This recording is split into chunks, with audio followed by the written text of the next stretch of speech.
Salutations, everybody. How's it going? Here I am, once again, feeling lost and now and then.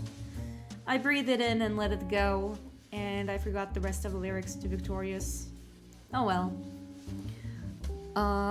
Welcome to today's stream and the last stream for the week. Although do not fret, we still I'll probably be doing my next stream on Monday. This week was pretty wild. Also pretty worrying for some, including myself, for a couple of reasons. I talked about it last stream, but just know that you're not alone and that surviving what's going on right now is resistance, and that you need to take care of yourself during these tiring times. So on Wednesday I goofed around with Korchak on Portal 2, and I gotta say something about my boy Korchak. The guy is relatively tame in real life than he is on Discord calls. Like, when it comes to Discord calls, the guy just like becomes an absolute goblin. In a good way, obviously. I also went to I also finally won Gold Stake in Balatro with the help of a friend. And yesterday I played some Overcooked with a couple of friends. And I have played Overcooked in the past, and I gotta say, the game is way easier when you're playing it with... when you're playing it online. Ridiculously so. Other than that, I've been working on a bunch of other stuff. I also managed to edit another clip, one for mouthwashing, which I'm really proud of, and it took less time than the Francisco and Karma highlight, but it was probably because it had less of a visual gag. I also started thinking about whether I should probably maybe offer some commissions to editing other people's clips.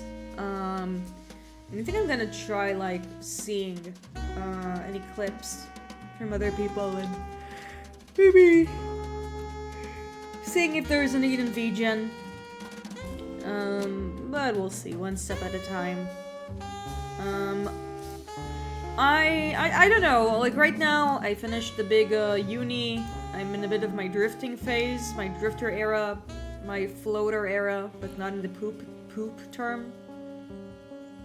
I'm also, full disclosure, I'm not doing this channel, oh, sorry. I still need to open the game, by the way. I'm not doing this channel for needs of business, because I am not delusional enough to ignore the fact that a lot of, like, growing a following is very luck dependent, and that in websites like Twitch and the other ones, like, you're not the only one who's currently streaming. There's never, like, the optimal time, and if there is, then, like, people are just gonna be watching in another location. Like, right now, I see a bunch of streamers that I like, and I appreciate it, and what I'm saying is not stream, but, like, people are probably gonna go to the more known faces, which is fine. But to those of you who want to stick around and see what I'm doing, I am very grateful of that. So, with all that sentimental yapping aside, not outside, I'm just gonna hide the potato Gladys to hide, because there is not much of a Discord call to hide.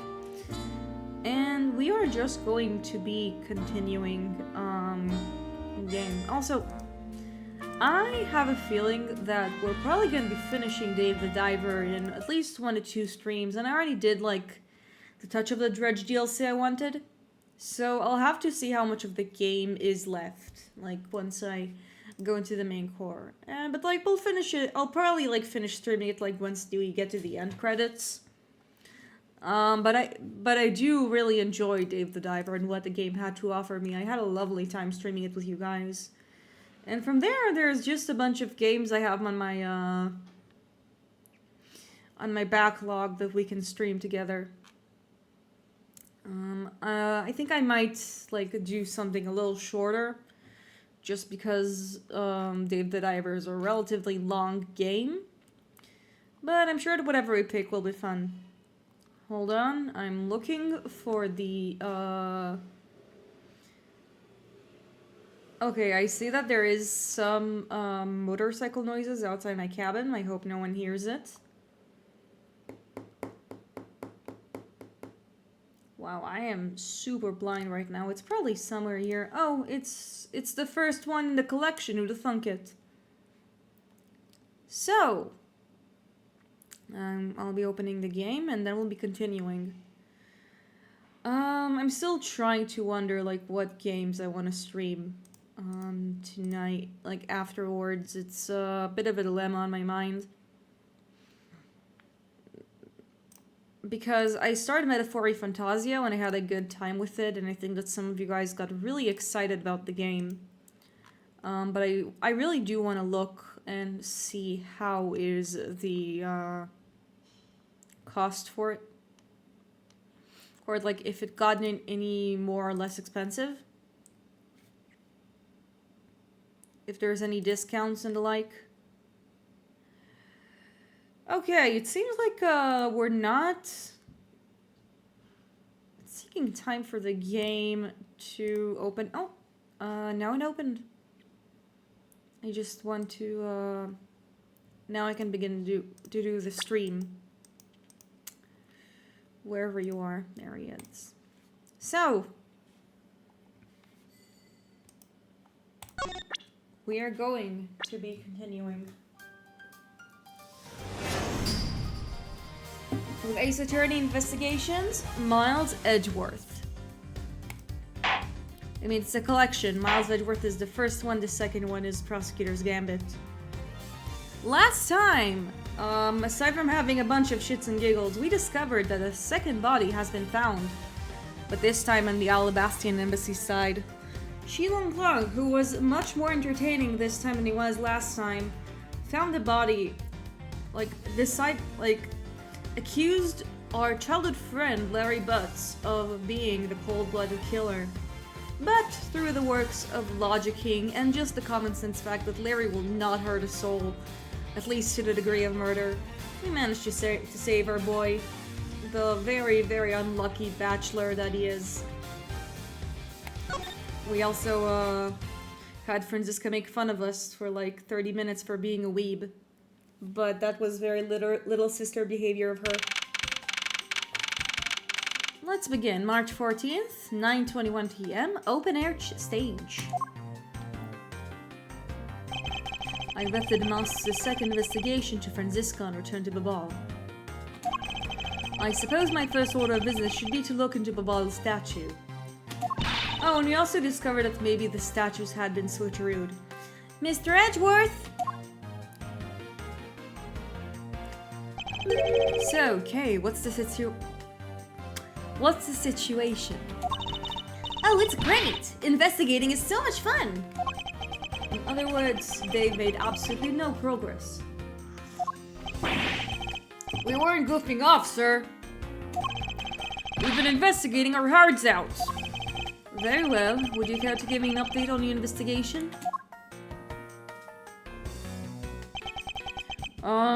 Oh, we had a really fun time, sir. I knew it. Zero progress.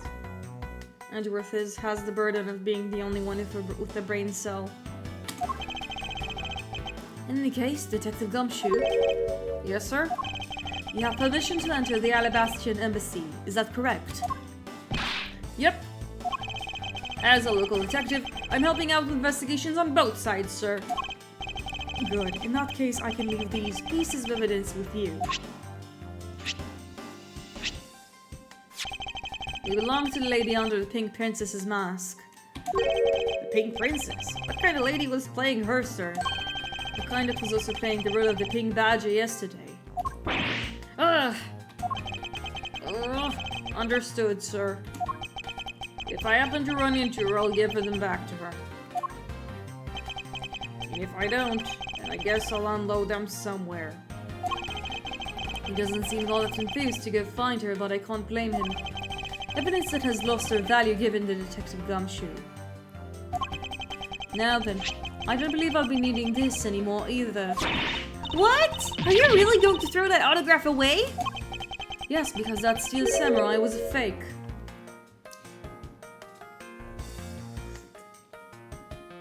I gotta say, Edgeworth's rationale for like what makes a real and a fake steel samurai is a bit twisted, because like there's the steel samurai from the show and the steel samurai the actor.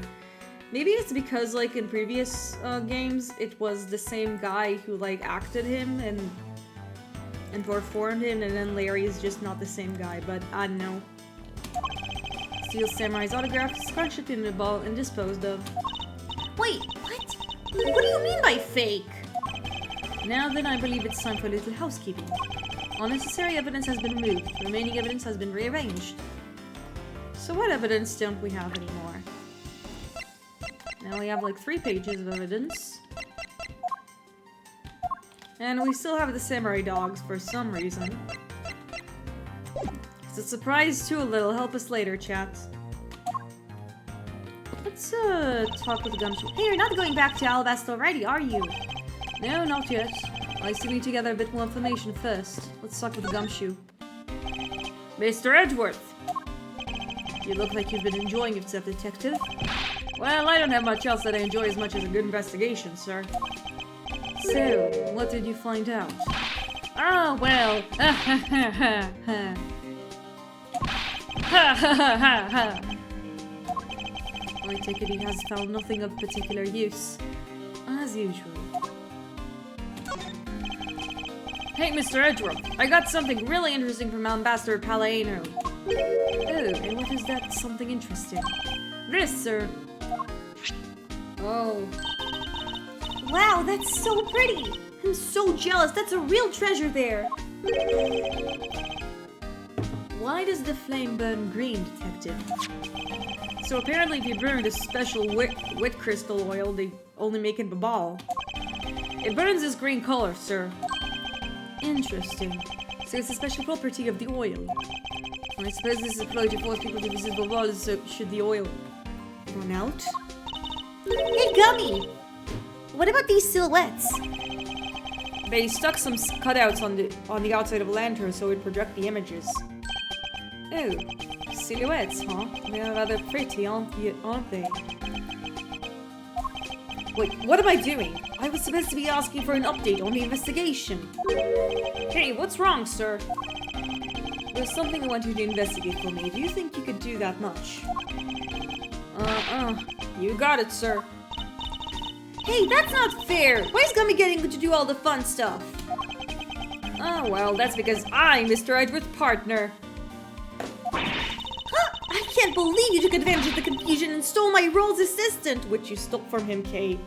He's just taking it back. I expect the 2 of you to get along and work together like professionals on this.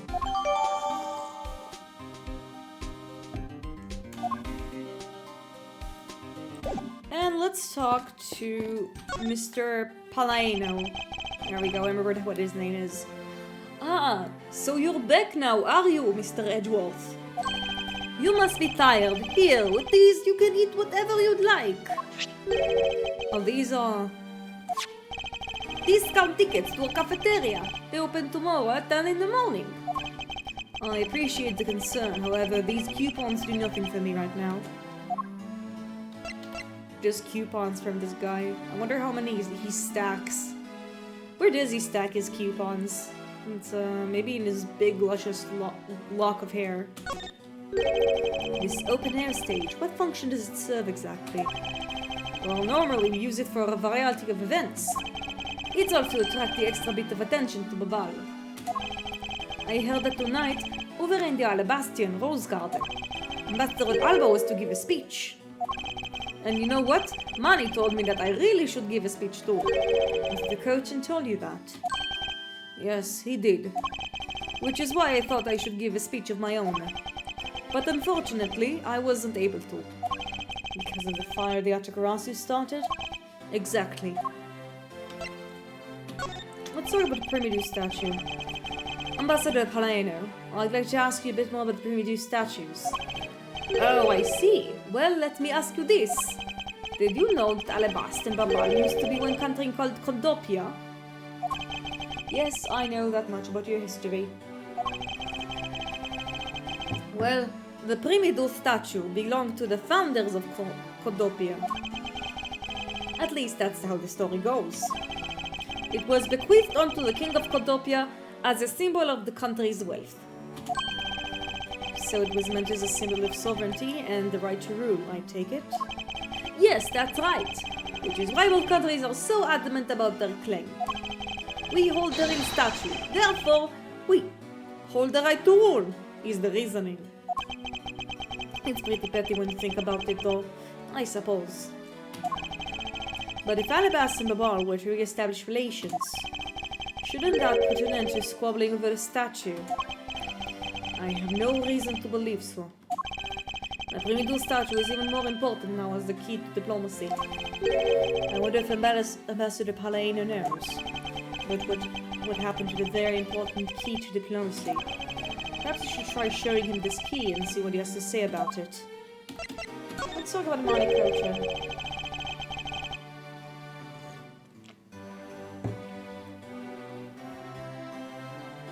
Ambassador Palaino, there is one thing I'd like to ask you about. Oh, yes? Oh, and don't worry, you can ask me more than one thing. How about 2 or 3? In exchange, I expect you'll be coming to Babal, yes? I wonder what's in Babal. Is it like a Dashcon situation where their biggest attraction is a ball pit? Thank you, but just one thing is all I require. Manny Kirchen, I'd like to ask you about this man who was your secretary. Sure, I'll tell you what I know. Thank you for all cooperation, Ambassador. He was, well, if I had to put it in one word, he was an able man. If there was ever anything I needed to do as an ambassador, he was able to get it for me. To think that a man like that had a hand in the smuggling ring right under my nose, going completely unnoticed. Actually, I suppose that because he was an able man, I was unable to detect his dirty dealings. Looks really upset about it. Says Mr. Cochin had a very sharp mind. Recently, Manny has been really busy. Since I became the Babalese representative of the country's Unification Council, he's been working tirelessly to cover my work for me. I'm sorry, but what is this Country Unification Council? Oh well, you see, not tonight's events proceeded without a hitch. Our 2 countries were to reunify and become one again. Well, I guess with how things turn out, the dream won't be realized anytime soon. Yep.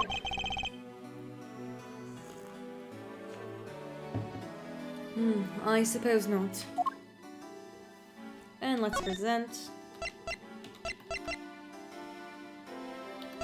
We want to present this one because of the fingerprints. Ambassador Palaino, if you could please take a look at this for me. The Primido statue sitting in Amidst right now actually belongs to Babal. So it would appear. I received a call from Miss Von Karma about this earlier.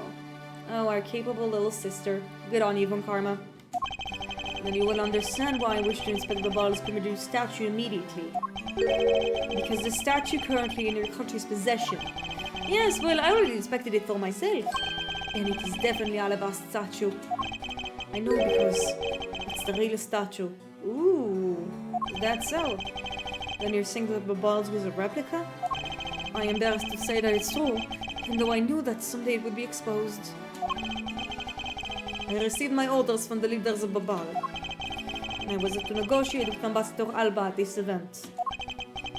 I was to negotiate with him and fix the results of the evaluation tonight. Because then we cannot determine which statue was the real one. Hold it! Why are you telling me this? I mean, that is a very top secret, confidential, geopolitical conflict right there. Well, because you already figured it out! Our statue is just a hollow gold shell. Makes a good point. Even if Babal were to lose face, the reunification of the country is what's important. I'm right in thinking that, aren't I? I'm not making a mistake, right? If you don't know yourself, then I won't pretend to know either. I never thought that by being betrayed by my own secretary, the real symbol of wealth will be given to me. Isn't it simply ironic? Hey, where are you going? Are you heading back to Alabast? Yes, but before I do, I suppose I should give you a summary of what's happened. Oh, I see. So there's been a murder in both countries using an object from the other country. That's the gist of it. The law is just as strict as Alabast in their detection of people and things that enter their country. Meaning that somehow both murder weapons were smuggled into the two countries. That's the only logical conclusion that can be drawn. Perhaps the key to the weapon smuggling is the person who traversed both countries. You mean the fake Yatagarasu? In one way or another, the Yatagarasu is connected. Of this I am sure. Now then, where was the Yatagarasu first spotted? I believe it was in the Rose Garden in the Alabastian side of the embassy. The garden is just on the other side of this boundary. It's where Ambassador Alba was to give a speech tonight. At least that's where I heard the Yatagarasu has appeared. If that's the case, I believe it's vital I investigate the Rose Garden post-haste. Wait, before you go, take a look at this, Mr. Edgeworth. What is it? My guess is that it's a guitar pick. I picked it up just now over there. You think it will be of any use? There's a little water on it, but how did the water get on it? Doesn't look like there's anything it could get wet from around here. I was thinking, you have concerts here at the open air stage from time to time, right? Alright, I'll find it sooner or later.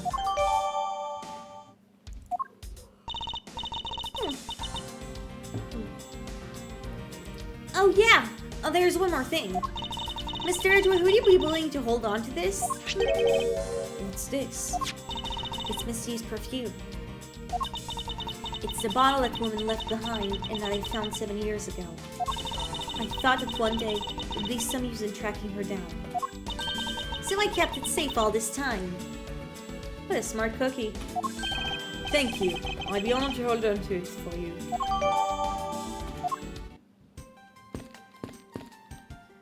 And I think from here it's just a matter of continuing. I think I'll be returning to the investigation Alabast now, but... I know. I'll go back to Babal and do some more investigating there. Let's continue onwards. Looks like Lang is here.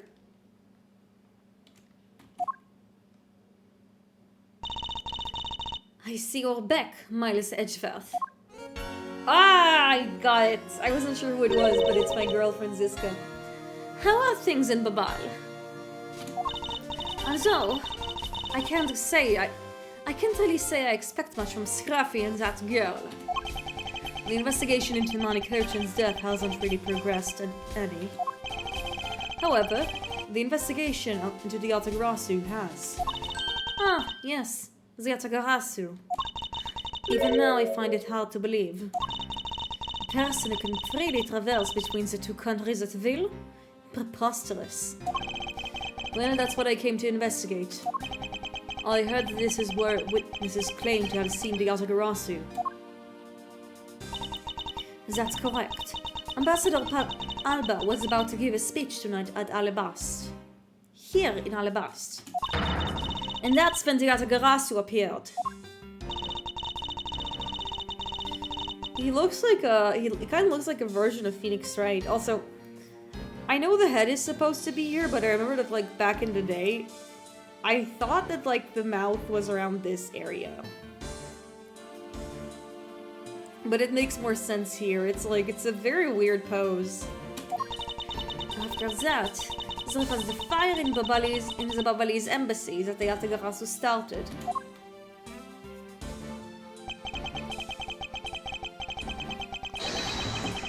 I vow that not a single feather from the Yatagarasu should escape my diligence. Let's investigate. Okay, so we have this statue over here. The statue bears a resemblance to the Primedu statue. The plaque says King Primedu on the battlefield. In order to save the queen, King Primedu put his life on the line and went to war. So Primedu was actually a person of royal blood. I thought he was simply someone imitating a character from an ancient legend. Well, what surprises me is the real person who looked like the steel samurai existed. I think they took creative liberties, Franziska, but sure. And we have this over here. Statue of a woman. I wonder if the lady is pouring water.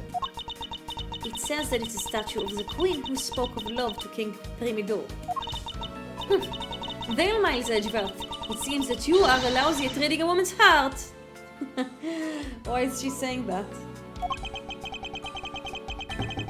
I opened my mouth about a statue and she somehow made a leap to that. She'll find every way to let... I mean, Edward, you're not very good with women. I mean, with kids you're pretty good. But women are a different story. Although a lot of the women he does meet are just a bunch of weirdos, to be honest.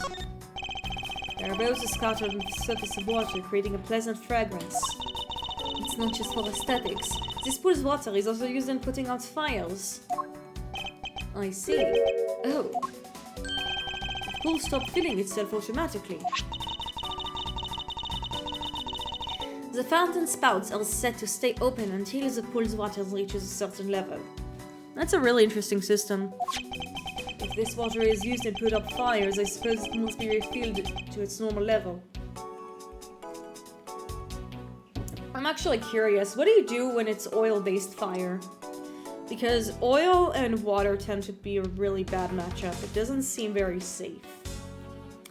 They better also have fire extinguishers, you know? Which suggested this pool was recently used somehow in this embassy. I guess I'll take some notes about it just in case.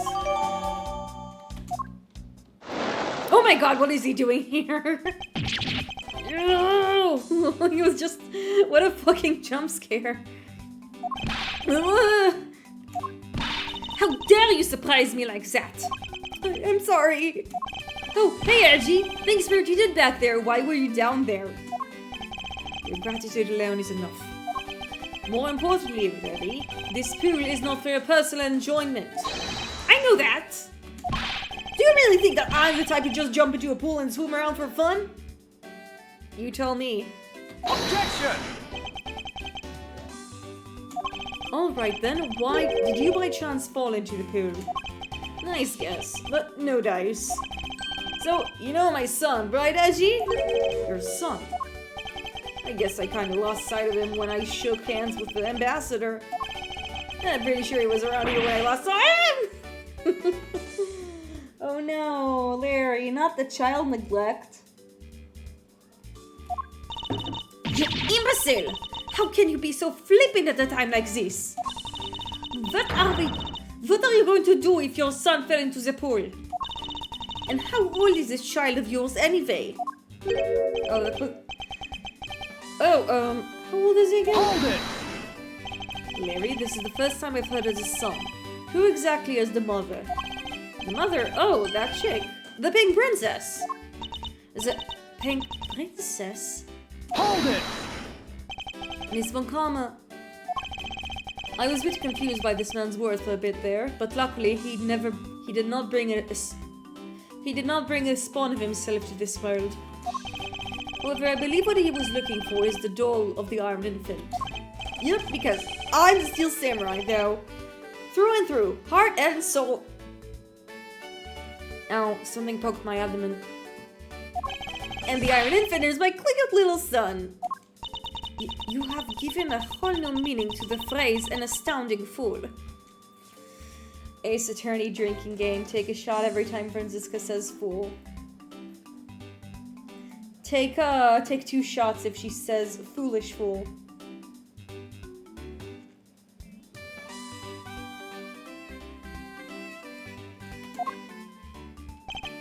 Harry? We have not seen hide nor hair from of the Iron Infant. There we go, I read the line. But rest assured that if we should find him, we'll let you know. Now get out of here. Sounds good. In that case, I'll go search over there. Hey, wait! Oh. Well, it's not as if he's getting very far swimming around in that pool. And though he's unrelated to the murders, he sure knows how to cause a lot of trouble. How does he hold his breath so much under this? This looks like a very... This looks like a very tall pool. So this is where Ambassador Alba was to give his speech. The stage was set up nicely. However, where was the audience supposed to sit? Perhaps they were supposed to sit around the edge of the pool. That's such poor planning if there was no place other than the spot or two by the pool. They really should have made seating arrangements, like how the gallery is set up in court. Indeed, you can sense the consideration for viewers was taken with those. So in the end, the speaker and his audience were to stand the whole time, huh? Yes, although I suspect the audience would have killed to sit down after a while. Okay, not much to be said around here. Let's try talking to Lang and his man. Have you finished checking all the bag standards? Yes, sir. And we found 14 counts of pickpocketing, 16 counts of illegal parking, and 1 person ran a light, sir. Wow, 14 counts of pickpocketing is fucking bananas.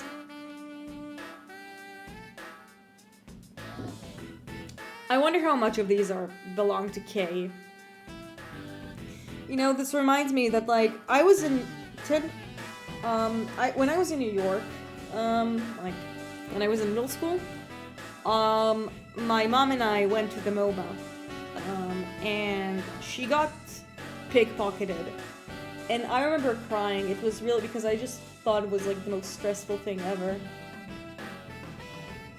So that'll always be my association when it comes to, like, pickpocketing. Don't tell me you didn't find anything related to the case. Sir, not a single thing, sir! Well, for now, let's just get on with those other lawbreakers down to the precinct. Agent Lang. Well, if it isn't Mr. Prosecutor, I would just like to thank you for your assistance earlier. Make no mistake, it's not like I was trying to help you with what I did. After I left, you received a word from Ambassador Alba.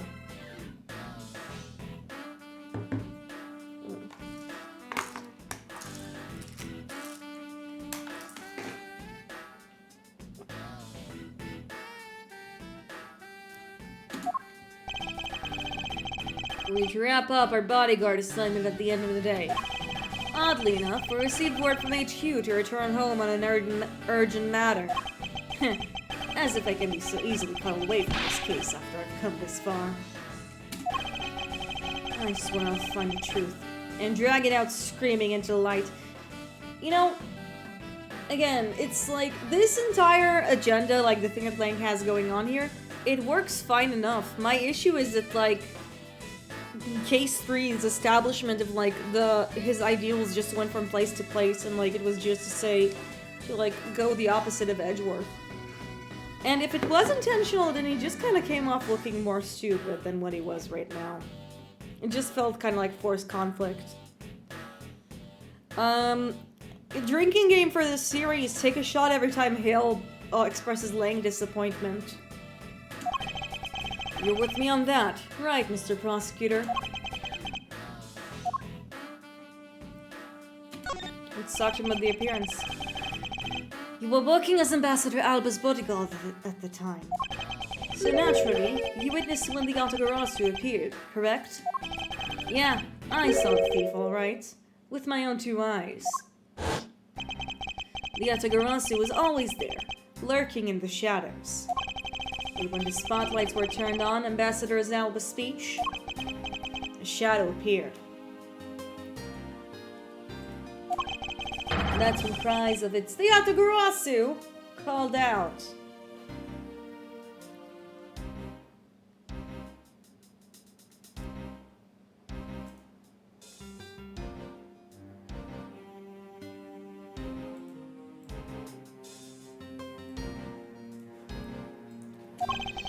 The next second, the spotlight went out. And by the time we got the area lit again, the deaf thief has vanished. When we investigated afterwards, we found that the reason the lights went out was because of somehow has unplugged the extension plug for all the outdoor electronics. Wow. Whether it was someone doing it on purpose, or simply a guest who had tripped over it, we don't know. But one thing's for certain. Yatagrasu was here. So you're saying that, basically, all you saw was the thief's silhouette? Yes. Objection! If all you saw was a shadow, then it's entirely possible that the shadow belonged to someone else. Is this real, chat? It is very real, Mark. Welcome to the stream. One sec. I'm back. Bear opened door. I shoot him. Thanks, sus. Can't believe you made me say sus. Huh, good thinking, sis. You just might be right. If it weren't for the fact there was no one else with the same shape. Not among the staff or the audience members. My men have already done thorough check of everyone, so I know I'm right. Someone else's shadow. That sounds like a plausible hypothesis.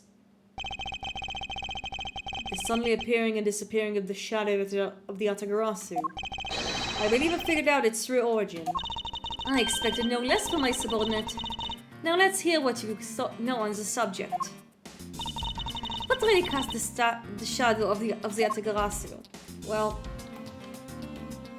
I think that if we look at the lighting, we can tell that it's this guy. The suddenly appearing and disappearing of the shadow of Atagarasu. It's not possible that it was credited by the statue. Objection! Are you playing me for a fool, Miles Edgeworth? This statue bears absolutely no resemblance to the shadow of the Atagarasu. You're correct. However, this statue is one part of the whole picture. What do you mean by only one part? What is the other part of the real form of the Atagarasu's shadow? Also, I'm going quick with this because I already know the solution. The other part is the hand. It's another statue? The Atagarasu's shadow was made from the shadows of these two statues. Made? What do you mean by that? Right now, the spotlights are all over the place. This is because they were moved when the guests were in a panic state. There we go, I said the line correctly. However, if we were to restore the lights where they were and the thief appeared, you believe that the two statues will create the Atagarasu's shadow? Precisely. Now then, watch as I reveal the true form of the Atagarasu. First, we have to set up the spotlight to cast the statue of King Primadou in the battlefield. The shadow of the king's statue would appear on the backdrop of the stage. Likewise, if we set a light on the queen who spoke love to the King Primadou, her silhouette will also appear on the backdrop of the stage. Aha! So if we were to combine the two shadows, it looks nothing like Atagarasu's shadow. Miles Edgeworth, how do you explain this grotesque shape? Oh, it's a Zimitzi experiment. Calm down, Franziska. The way the light needs to be shown the queen's statue is wrong. What do you mean by that? I believe that the whole of the king's shadow needs to be used for this work.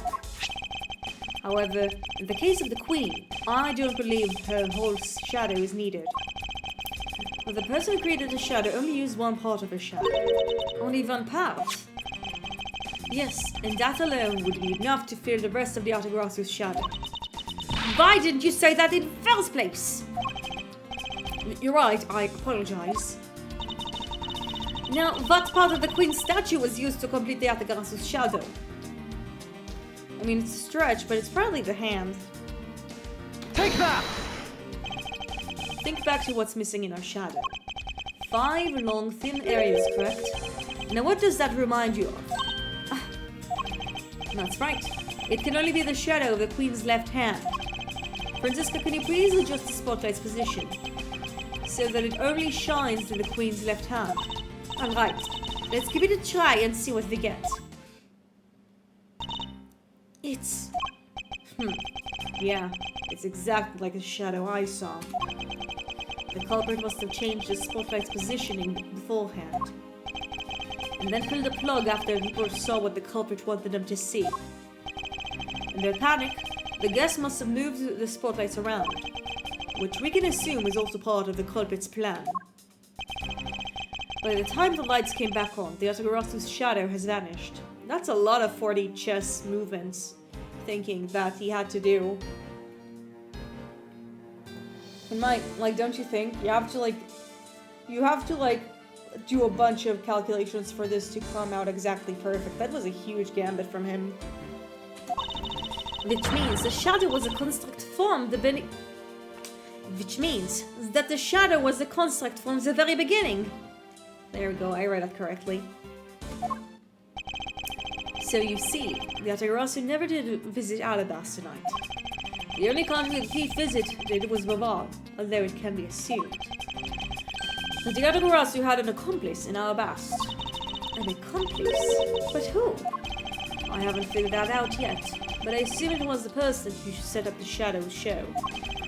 I sense that the biggest clue yet to solving this case is the existence of this accomplice.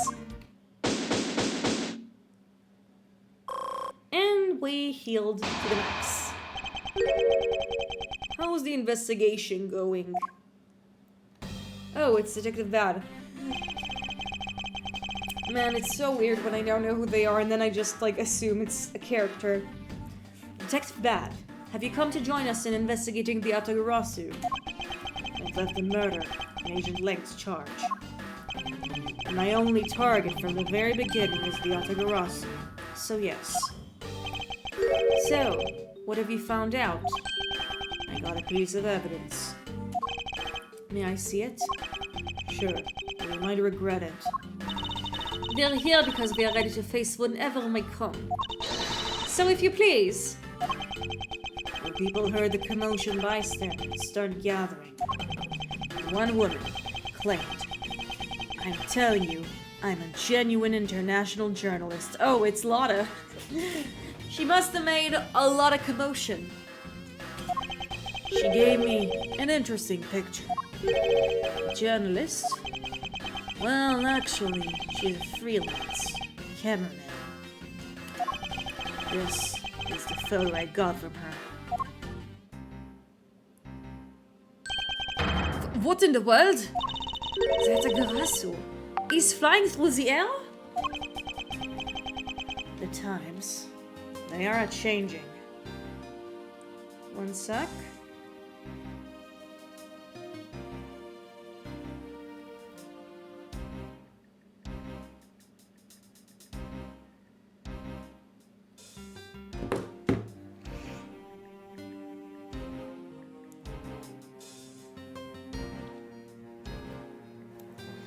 Yeah, I was, just sent an image. It's not just man, but evidence. Even they can lie to us now. When was this photo taken?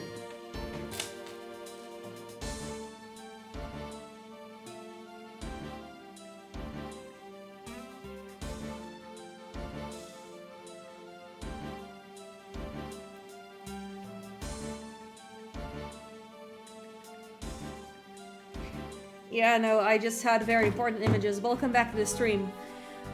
When was this photo taken?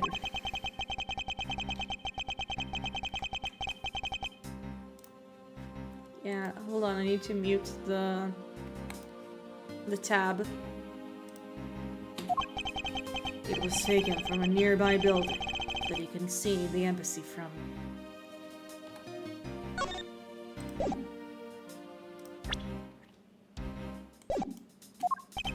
I see. So this was taken after the fire. The blur in the picture took off from the Bombalese embassy, flew over the boundary, and headed to the embassy of Alabas. Objection! This is simply not possible. People are incapable of flight. Well, there were a couple of cases where that happened, but To be fair, Franziska also had a case with flight, but it's also okay. It's a Tournament Big Top. You know, I remember that when I first played Tournament Big Top, and like in the three times I played it since, which to be fair was back in the day, like almost over a decade ago. I didn't think the case was that bad. But maybe, I think a lot of it just comes to perspective and just the fact, like, a lot of it just did not age well. I think that in general, a lot of its problems would have been solved if they just did not make Regina a minor. Like a high schooler. It would have solved a lot of the ick factor there. But it's also the fact that Max is fucking annoying. It's also that. And just Phoenix is not having fun. I think that's like another factor. It's like because Phoenix is suffering all the way, the player is also suffering throughout the way. Is that a fact? I've had the pleasure of dealing with a case involving a flying person once. Yeah, Edgeworth also had that in Bridgeton Turnabout. She also had that as well. So technically Franziska had the flying conundrum twice. Yeah, she seems to remember that too. Actually, come to think of it, I've come across a case like that as well. Too, actually. It's funny, I just mentioned that. Look at me. Welcome to the stream, Sundance and Kitty. How are you doing? Hoping you're doing alright. Maybe it happened more often than you think. Am I up to the task of solving the mystery behind this photograph? So, like, Franziska has three cases when she has to deal with that. Third time's the charm, you know? Well, the Atagarasu took off from the Babalese embassy, so I should stop them there. Franziska, I need to return to the Babal investigation for a bit. Alright. I'll continue investigating on this side of the building. Alright, I'm counting on you. And here she is. Welcome back, Mr. Edgeworth. No, come on! Let's get back to our investigation. Did she just stand there and wait for me? Kay, did you just stand here and wait for me this entire time? No. But I had a sense, an assistant sense, that you were about to come. Well, I'll take that. Yes, let's. We are running. Oh, I want to also, like, look at the... I think I already investigated that, so let's just go in.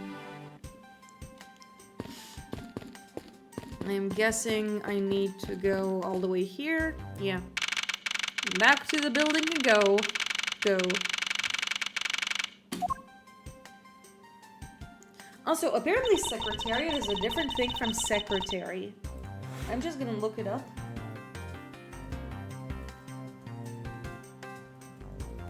Secretariat, it means the office of secretary.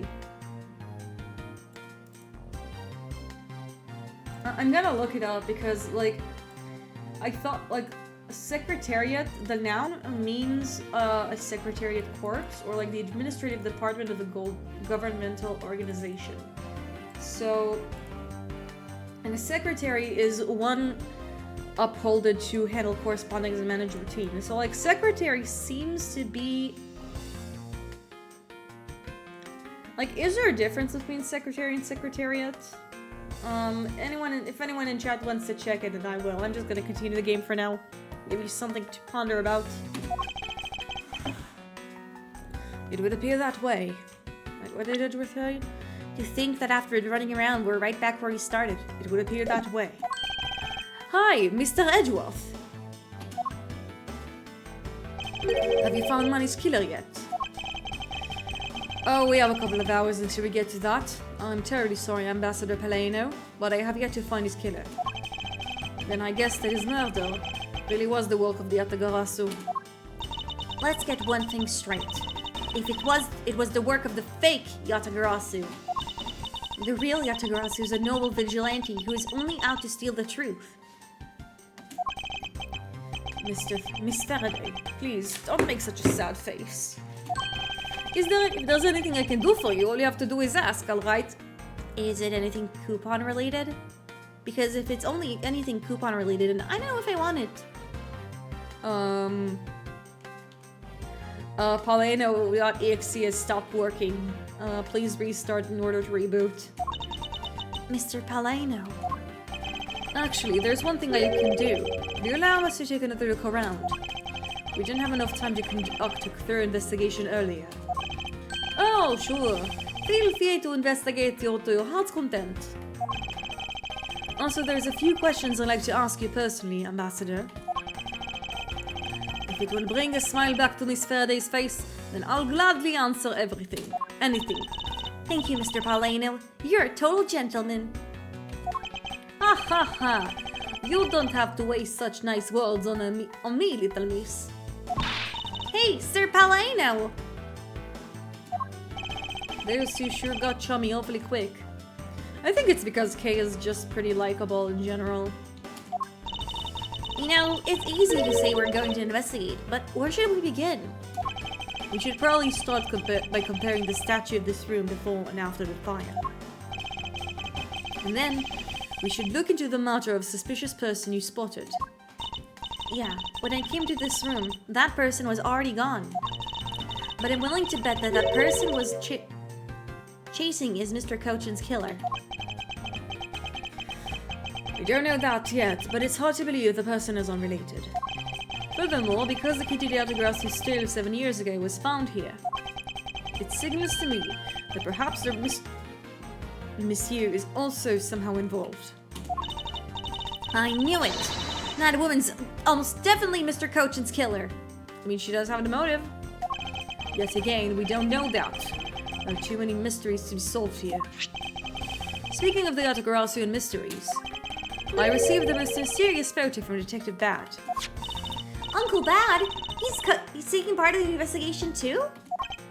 Yes, he's been chasing after Yatagarasu for all these years. Uncle Bad. Now then, I was told that this photo was taken just after the fire. What? This kind of looks like the person in the long coat I was chasing. Does this mean that I was chasing fake Yatagarasu after all? I don't know the answer to your question, but I don't think people can fly either. But this could be how that person escaped.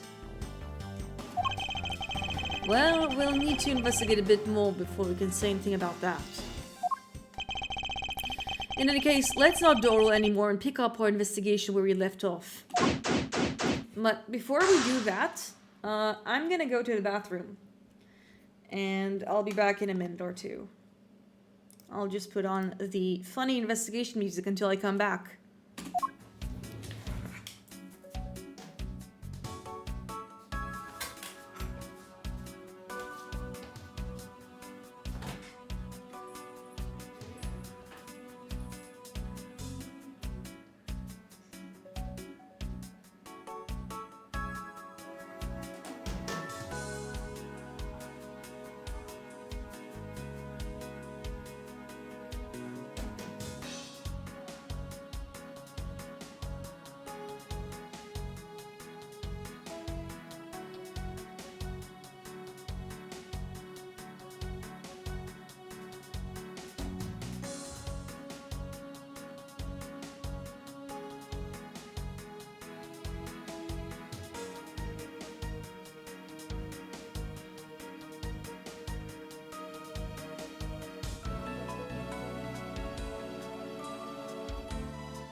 Okay, I'm back.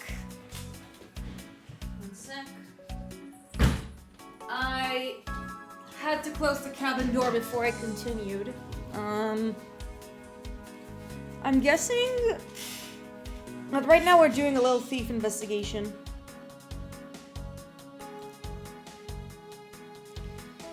It's a healthy guess, in my opinion. Anyways.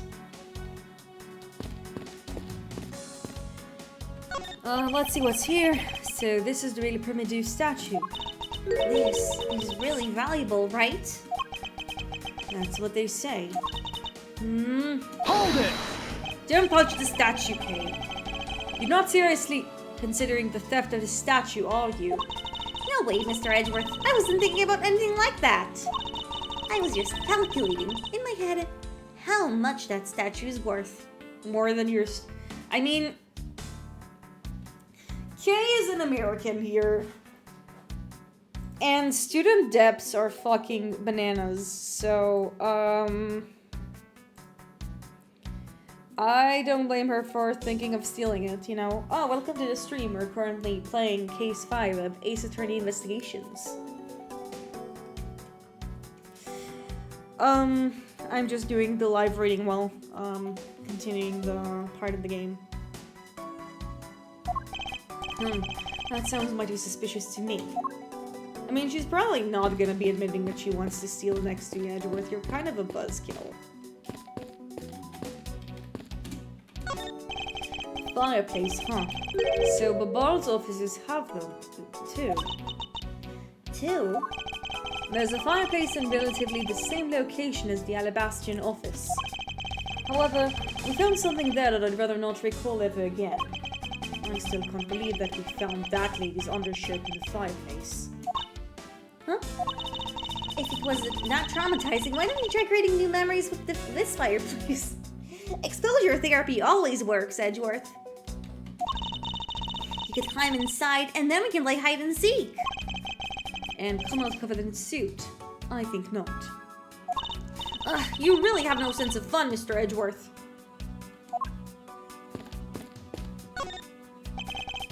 It appears that the area has been heavily damaged by the fire.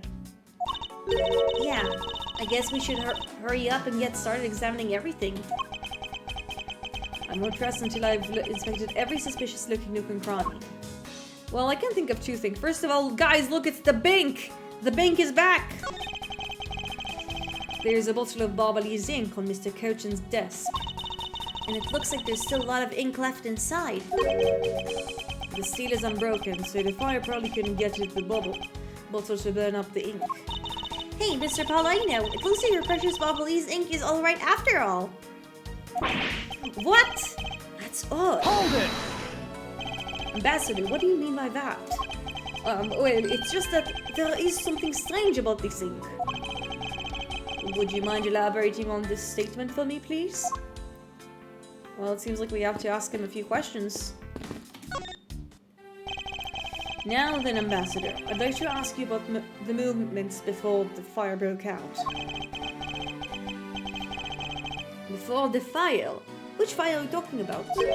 Which one? There was more than one tonight? Huh? Oh, I see. I guess you didn't hear about it. We had 2 fires here in the Barbalese embassy tonight. What the bother to all that was? Yeah, hopefully no one, I mean, aside from Annie, got hurt. Sounds very funny. I mean, very unfortunate, not funny. Wait, but the only fire we know about is the one after the Jamming Ninjas show. Ah, well, first according to the start of the Jamming Ninjas show, wow. Luckily, only the 4th and 5th floors on our embassy caught on fire. That's not good, either. Not wanting to cause panic among the theater goers, we decided to keep it internal. Then, the fire after the Jamming Ninja show was the second one of the night. Oh wait, that was the Edgeworth voice. Then, the fire after the Jamming Ninjas show was the second one of the night. Exactly. So the fire I witnessed was the second one. Come to think of it, didn't Detective Bad make a reference to the first fire? When was this photo taken? Apparently right after the fires, on the 4th and 5th floors were put out. I suppose this means the photo was taken just after the first fire was put out. Well, we have better timing. So then, what was the extent of the damage to the second fire? The second fire was contained to this floor and the 3rd floor. I think it was left over embers from the fire of the floors above it that caused it. Wow, you guys really needed to clean things up. I mean, though we know it was arson and not an accident, but yeah. That's, how should I put this? A very bad stroke of luck. Luckily, Maggie Bird wasn't there. She would probably take it very personally. My office on the 5th floor, Manny's office here, and Manny's himself, all gone in the blink of an eye. Honestly, very traumatic. I feel so sorry for you, Mr. Paleno. Oops, look at me going on and on. Now then, what is it you wanted to ask again? We were discussing your actions and whereabouts for today were. And if you happen to know what Mr. Cochin's actions and whereabouts were as well. Yes, very well. Let's see. I've been quite busy all day from morning till now. First I woke up and then I brushed my teeth. After that I had a roll for breakfast. Only a roll like bread? Wow, that's not a lot of food. Hold it! Fascinating. How would you just skip to the relevant parts for me? Oh, you take a condensed version. Alright, I can do that for you. Let me do it for you. Man, that I had to. The meme's old, and honestly, it really lost a lot of its humor, but it was just like an instinct. Borzoi dogs, however, are still fucking funny. They are really funny, it's just the meme has lost a lot of its charm in my opinion. So what did Mr. Cochin and you do this morning? Well, originally we were supposed to meet and shake hands with the jamming ninja. He changed his accent just for this one sentence. But Manny and I wanted to turn it into a photo op, so we were here tidying up his office. You helped clean Mr. Cochin's office. Why were you not cleaning up your own? Oh, I think I forgot to mention this, but my office was currently undergoing renovations. I mean, that is true. Which is why we both, the Streamido statue and the Babali's knife set are down here. I see. Oh, but the tidying up didn't take much, really. We just burned some files we no longer needed and expired coupons in the fireplace. Wow. I'm sure they had a lot of expired coupons. I bet cleaning up the fireplace must have been a real pain through, though, huh? About that. I kind of forgot to clean the ashes out.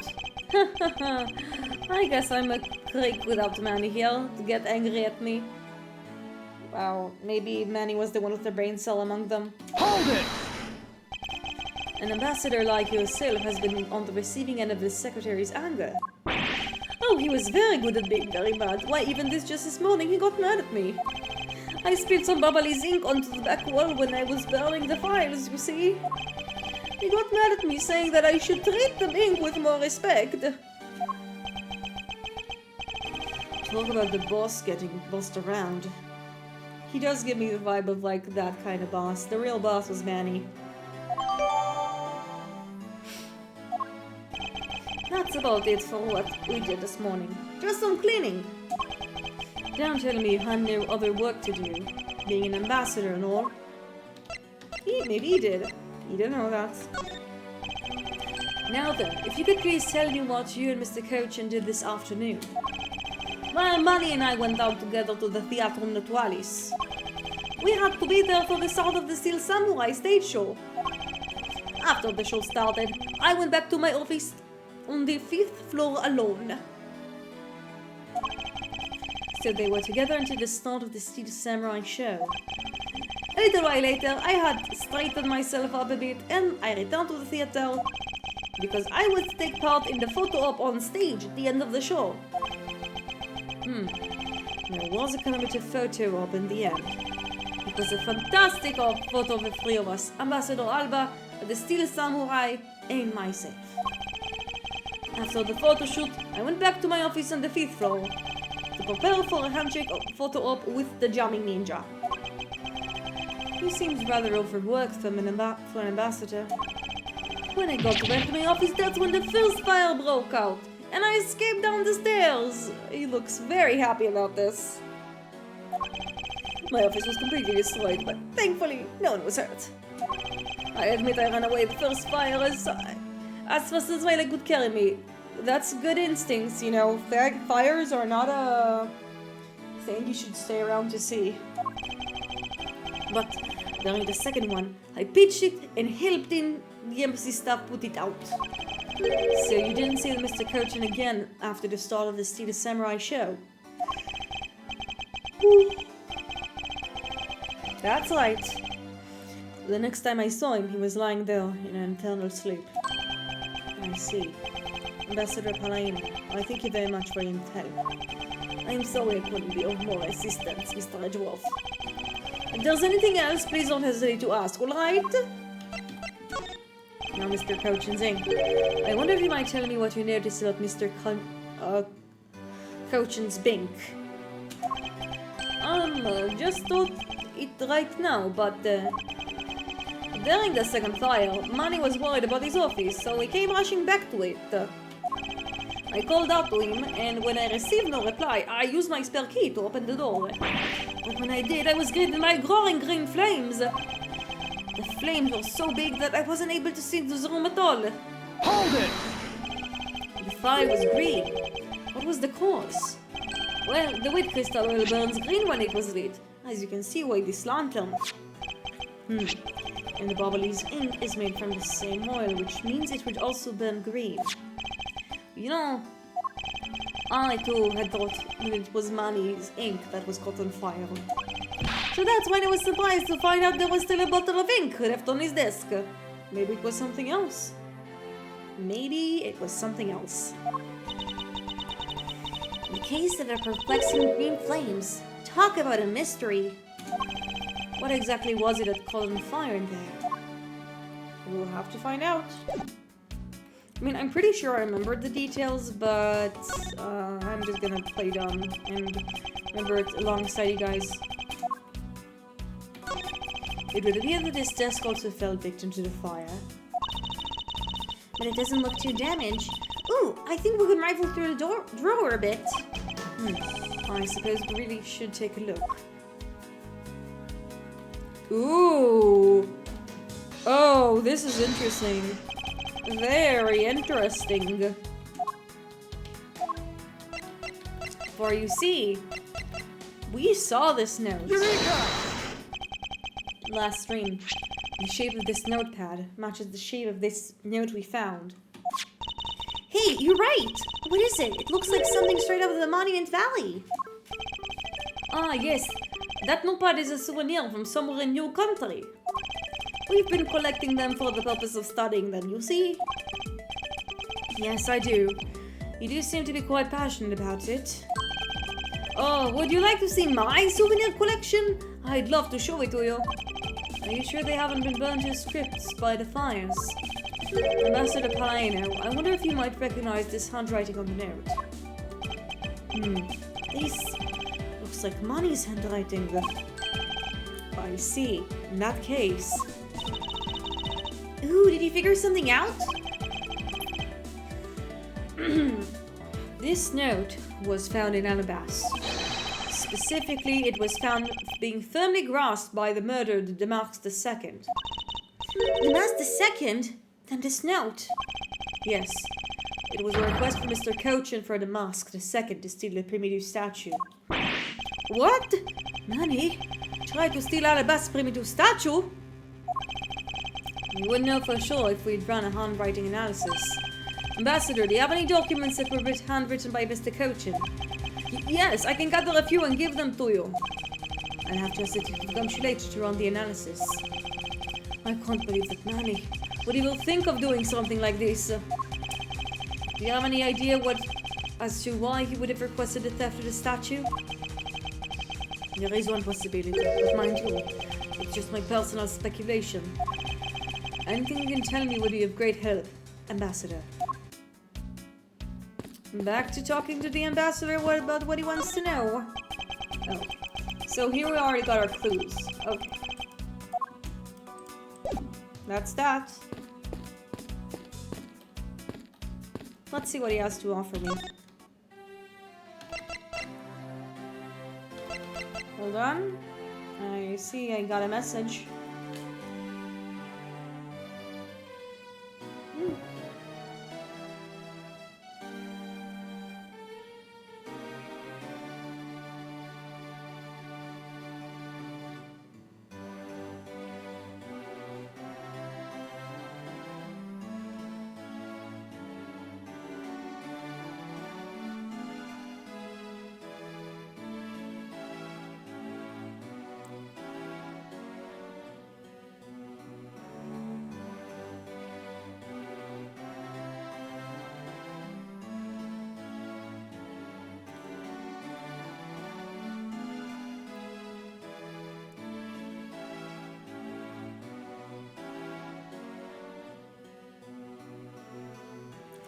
I was just looking up some funny pictures of cats.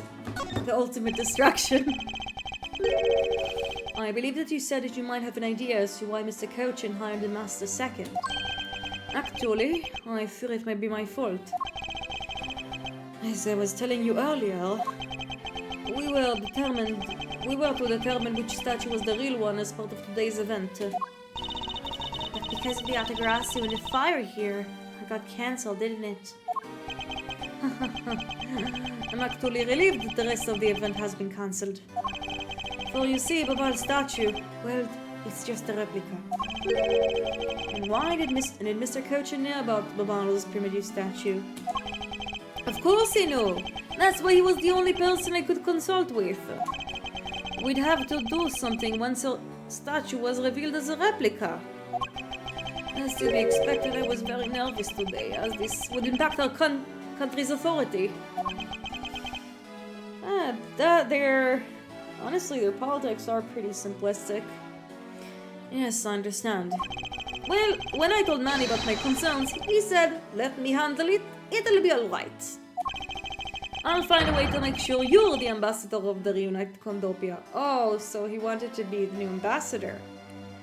There's a little more here than meets the eye. Tricky Manny. Tricky Paleno. At the time, I thought he was just trying to chill me up. But when I saw that note, I realized he was serious. Hold it! Mr. Cochin conducted a lot of business behind your back. I assume he did all that to ensure that you were the next Cordopian ambassador. But why was he trying so hard, I wonder? He was so much better at getting things done than I had ever was, or will be. I haven't answered that yet, as to why he was trying to so hard. But I suspect he had ulterior motives in mind beyond just simple kindness. Oh, here you are, Mr. Edgeworth. Detective Gumshoe, have you collected the information that I requested? Yep, got it all right here, sir. Here you go, Kay. Feel free to take a look. It's for you, after all. What is all this? What is all this, Gummy? It's all the information on this room that I got from the embassy and the Interpol people. Now we know exactly how this room was before and after the fire. Ooh, I was right. So we are doing a little thief investigation. Good work, detective. It was nothing, sir. I'm an expert at getting people to talk. Wow, you two remind me so much of my father and Uncle Bad. If my father was gay and, well, and the detective was poor. What do you mean? As prosecutor detective, your dynamic is just like theirs back in the day.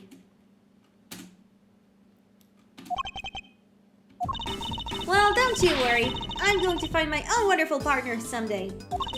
And when I do, I'm going to become a good Yatagarasu, just like my father, right? Hold it! Please don't ask questions which I have no answers to, Kay. However, I can't say that it's truly a wonderful thing to find a partner you can trust. Ooh, is he talking about Phoenix? Mayhaps. I'm raising my eyebrows. Out of screen. You bet. So what now, Mr. Edgeworth? Well, I'd like to ask you for a favor. Yes?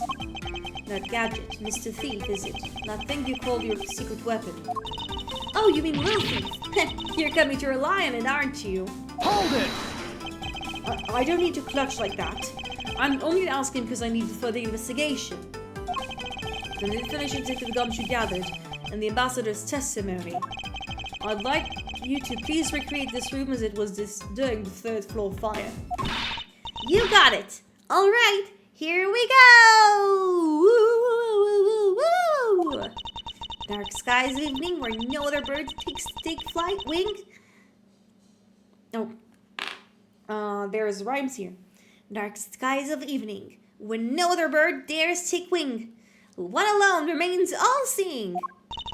Now witness the true power of a real modern-day Robin Hood.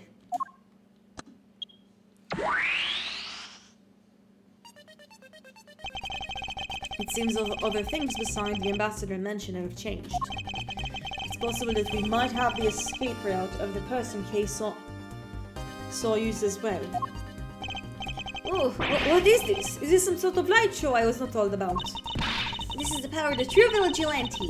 It's recreating the room with the info I inputted. Really? That is one interesting device you have there, Miss Faraday. Ahem. I believe it's about time we return to our investigation. Okay. I want to look at the clock first of all. The grandfather clock. It was apparently in a different position before the fire. According to the staff member, the clock was flush against the wall before the fire, sir. Which means that most likely it was moved by someone during the fire. Speaking of which, it's only 11 o'clock now, but I don't hear any chiming. Huh? That's odd. It was still chiming on the dot of every hour this morning. Maybe the fire damaged the internal mechanisms or something. Ambassador Paleno, maybe take a look inside the clock. Sure, go right ahead. Detective Gumshoe, if you could please inspect the insides of the clock. Yes, sir. I'm on it. Mr. Edgeworth, I found this inside, sir. It looks like a length of wire. So this is what caused the clock to stop chiming. What is that long length of wire doing inside this clock in the first place? That's a good question. Why would someone do this to such a valuable clock? Why would someone do this to such a valuable clock? It sounds like it wasn't Mr. Paleno that put the wire down there. Then perhaps it was Mr. Cochin's killer who did. Let's see what's about the knife collection. Looks like one of the Bob-Lee's knives was already missing before the fire began. So it would seem, especially since the other two knives handles were burned away. The remaining handle was swapped out with the handle from the real murder weapon. And Babal's national treasure was stolen. Poor Babal, don't you think?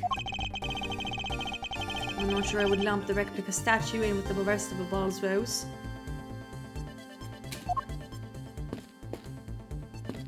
What is this? Are these coupons or like big documents? So Babal's really into pursuing their tourism industry, huh? Yes, it would appear that way. You know, I'd really love to take a trip. Hey, why don't we take one after this case? Do you already have a destination in mind? Well, ideally I'd like to go someplace when I can continue my thief training. I mean, you can just go on Ninja Warrior, you know? I can see her being really good at it. Like, either she's really good at it or she fails, like, the first test. Well, if you want to learn the fine art of stealth, perhaps you should visit the studio where they make the Jammy Ninja TV show. Hey, that's actually a really great idea, Mr. Edgeworth! I can't believe she took me seriously. She probably would. You piqued her special interest. Thieving. It looks like a very comfortable chair. Well, it doesn't look that broken, so why don't you try sitting in it? No, I better not. It is very important that we preserve the crime scene at all times. Wait, but you're always touching all sorts of things at the crime scenes. That's because I'm a prosecutor and that's part of my job to examine things. And my job is to be a great thief! Which is exactly why you're not allowed to touch anything. He's not wrong. It's the charred remains of a fallen ceiling fan. Oh, I've seen a few of these before. They can spin around and around and play music. I think you're confused. I believe you're thinking of a musical mobile for babies. Yes, that's it. But they're nothing alike. They're totally alike. They spin like those babies right round like a record. I see. I guess you can see how you might think that. Like, based on how she said it, like, I'm imagining Kay imagines, like, the babies being spun by the mobile for them. These must have been the large green flames Ambassador Palladino saw. With flames like these, it's no wonder he couldn't get in. Kay, by the time you came into this room, had the fire already been put out? Yeah, the fire has died out or something by that time. And this fire in here only burned from the time the fire started on the 3rd floor. Until the Atagrasu appeared and caused a stir in the Babal, I suppose. I guess Mr. Palladino was just lucky enough to run into this fire it was burning, huh? Well, if you put it that way, and since you were the first to discover the body,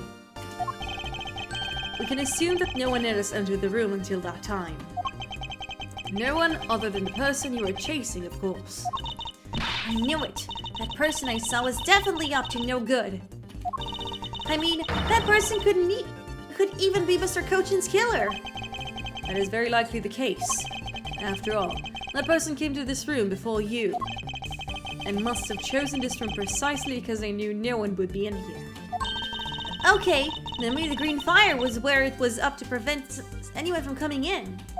But then, what did the person set on fire to make the green flames? Well, whatever it is that person burned, it was made a rather sizable fire. And since the fire is green, well, we've seen something that burns green, right? It's a bit tinier than these flames, but you get what I mean. Yes, and I do believe that's what you're thinking, is exactly why these flames are green. Which fire-related piece of evidence burns the same color as these green flames? Oh, it's the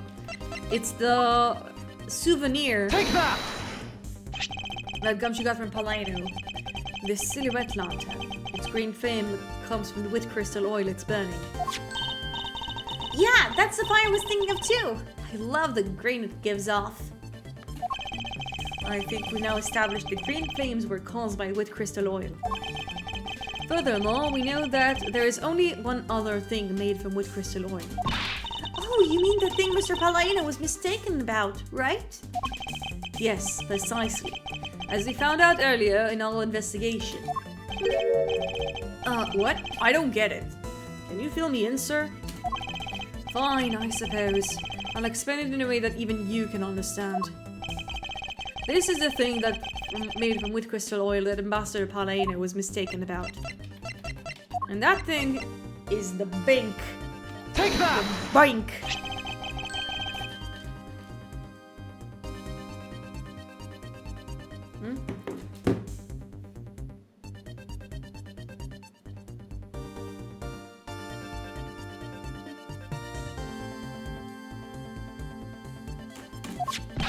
Oh, so it should burn the same color as the flames in the lantern, right? Yes, precisely.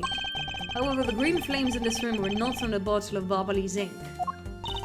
Because we found the ink Mr. Cochin used on his desk, right? Yes, however, we know that Mr. Cochin was smuggling the ink in massive quantities. Now, do you think what do you think you suppose he made using all that ink? I believe what he made with that ink is the answer to what gave the birth to the green flames. Oh yeah, I'm beginning to really feel the energy coming from Mr. Edgeworth. I love the energy you're giving her, Edgeworth. Go, girl! Give us nothing! What? You just said I'm giving energy. It would appear that I finally found it. The smuggling ring's real goal. Made in Barbali's ink. This is the source of the green flames. Well, it has to be the thing that we said was made with Barbali's ink. Take that! The bills. What would consume that great of a volume of ink to make? That would be the counterfeit bills that the smuggling ring made that are circulating in Zhengfa. You're kidding! You're saying that this... You're saying it was Mr. Kochin that made the counterfeit bills? I am. I believe you can even go as far as to say that he stole Babal's printing press. I mean, considering the fact like he was in charge of the printer, that makes sense. It wasn't just for flyers, it was also for faking money. Ambassador, Mr. Kochin has permission to freely use the printing press, correct?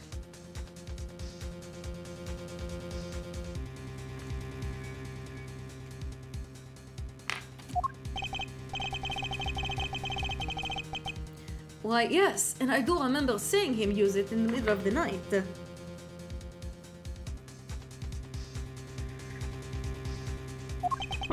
But never did I think he was using it for such a foul deed. Ambassador, because of your secretary's crimes, you will need to be investigated as well. Oh yes, I suppose so. We've caused a bit of trouble for a few countries, haven't we? Yeah.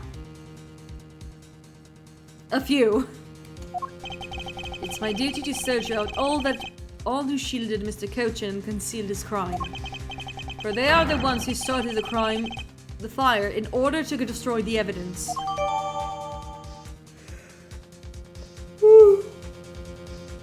Man. Okay. Do you have anything you can collect with logic? I don't know if we have that one yet. Let's try investigating the fireplace. The fireplace, huh? So Babali's offices have them too. Two? There's a fireplace in relatively the same location as the Bastion office. We already examined that. However, we found something there that... Okay, I think it's just the same dialogue as last time.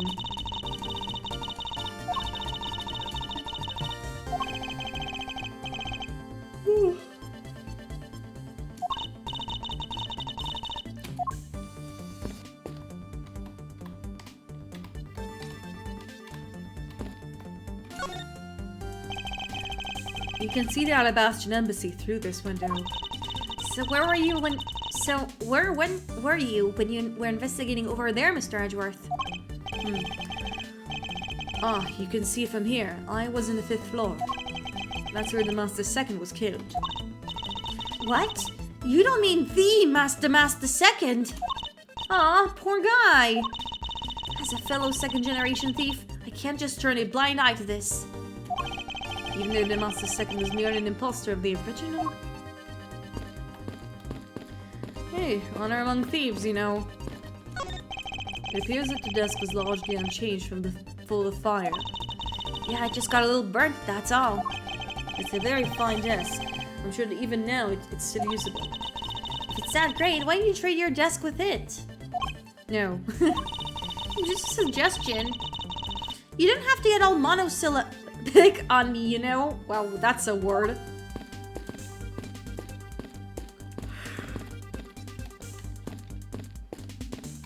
Let's examine the statue. So by this time, the primitive statues had already been swapped, right? It must have been, as this one is covered in soot. What lousy timing! And just as the two countries were about to become friends again, too! Friends is a pretty big word, Kay, but allies? Roommates, maybe? It would appear even better if I'd stolen it for it to get caught up in that fire. Okay, I think I understand your sentiment. However, if you were to engage in theft, I can't look the other way, right? Pretty much. If you could please stop stealing my lines. She knows how to steal the truth and she knows how to steal them lines. We love that for her. It's even dumb she has anything to say. Detective, you took part in the initial Babal's investigation, correct? Yep, sure did. I also helped to put out fires, sir. But that first fire took me by surprise. I had a tough time escaping the 5th floor. First, I tried the elevator, but I guess someone else had the same idea because it wasn't use. If I hadn't remembered to use the stairs at this point, I would have been burned to a crisp. Wow. Where did his gum... Did his brain cells just got left behind in the original trilogy? Now I'm starting to wonder if that's actually the case. Fan theory right there. Hold it! Wait, that's odd. We always want our stuff in case of fire. It's dangerous to use the elevator. Yeah, exactly. You don't do that, Gumshoe. Oh. Maybe someone wrote it in a fit of panic? Detective, did you see the autograph that came into the Bobbity's NFC at all? I didn't personally. And the other staff members told me they never got a good look at the person either, sir. I wonder if you could please tell me a bit more about what you discovered, Detective. The second fire broke around the time the Autogarasu was spotted in Alabast. That's also when a suspicious person was spotted in Babal, which caused some panic. Hold it! Oh man. Oh, the drowsiness is really getting to me today. So no one was able to get a good look at this Yatagarasu that entered the ball. Yeah, all they saw was a mysterious person wearing a long coat. But that's not enough to make a positive ID, you know. Still, it was enough to make the people who received the calling card panic even more. A person in a long coat. Sounds like the exact same person I saw. The Yatagarasu that appeared in Albas was proven to be just a fabrication, a shadow. In light of that fact, the Yatagarasu that appeared in the ball is also suspect. You can't be serious! Not when we're this close to capturing the fake! I mean, Callisto, you! So the Yatagarasu appeared, caused mass confusion, killed Mr. Kocha, and then disappeared. What did you see? By the way, Detective, why did you not chase after the Yatagarasu? I did, but, well, this embassy is huge, sir. I got separated from the other staff members I was with, and was lost for a while there. Hold it! You didn't even memorize the layout of the building you were to guard, Detective. Yeah, I'm be sure to do that from now on, sir. The brain cells were just lost in the trilogy. But you know, it was thanks to me being lost that I was able to come to Kay's rescue. Oh, is that a fact? Yeah, it was when I got lost and wandering around the third floor hallway, sir. When I heard a scream, I headed towards it right away. Oh, that's probably from where I found Mr. Cochin's body. Yeah, I thought it sounded like her, so I got real worried and ran as fast as I could. And it was thanks to Gummy that Miss Sheena wasn't able to take me away. He covered for me until he got here, Mr. Edgeworth. Wow, what a himbo. Just peak himbo right there.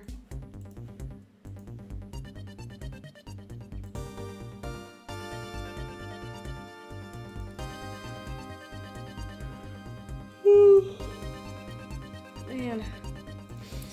Stream drinking game, take a shot every time Hale yawns. I don't know where all these yawns came from. Oh, I see. So it can't be useful once in a blue moon. Still, it's too bad that Agent Sheena got here before I did. I wonder where Agent Sheena was before you found her here. Well, just before I got to the room, I saw her coming out of the room next door. Ooh, sus. Agent Sheena mentioned something about chasing the Atagarasu herself earlier. Well, she apparently helped in putting out the first fire. Then, during the second fire, I heard she was busy chasing the Atagarasu. She seems to be a very dedicated agent. You would do well to learn from her. Why are you pointing at me when you say that, sir?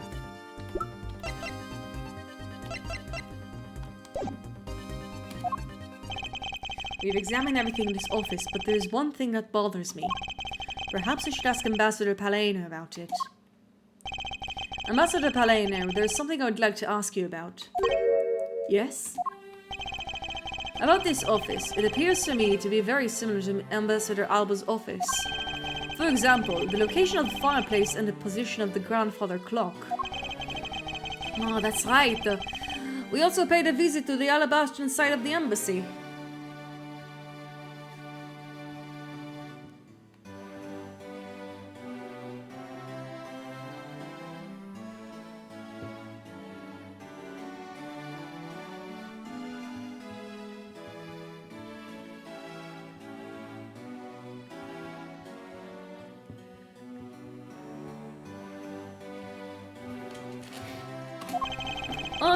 Two embassies actually used to be one. Yes, I know, even the pamphlet mentioned that. Which is why the building is bilaterally symmetrical. So no matter which room, the location of the fireplace and the light are exactly the same. Even when the art is located is the same, as my room is currently under renovation. We worked hard to make Mandy's room look like the ambassador's office. Wow, you really gave him a lot of soft power, you know that? You mean for your handshake photo op with the jamming ninja? Yes, that's right. I mean, what's a photo like that worth if it's not taken by the ambassador's office, right? Okay, here's the question. So, we know who played the Steel Samurai, and in this case it was Larry Butts. But for those of you who don't know, the original actor of the Jamming Ninja was murdered. So now I'm trying to wonder, who exactly played the Jamming Ninja in Gatewaterland? I mean, in this case.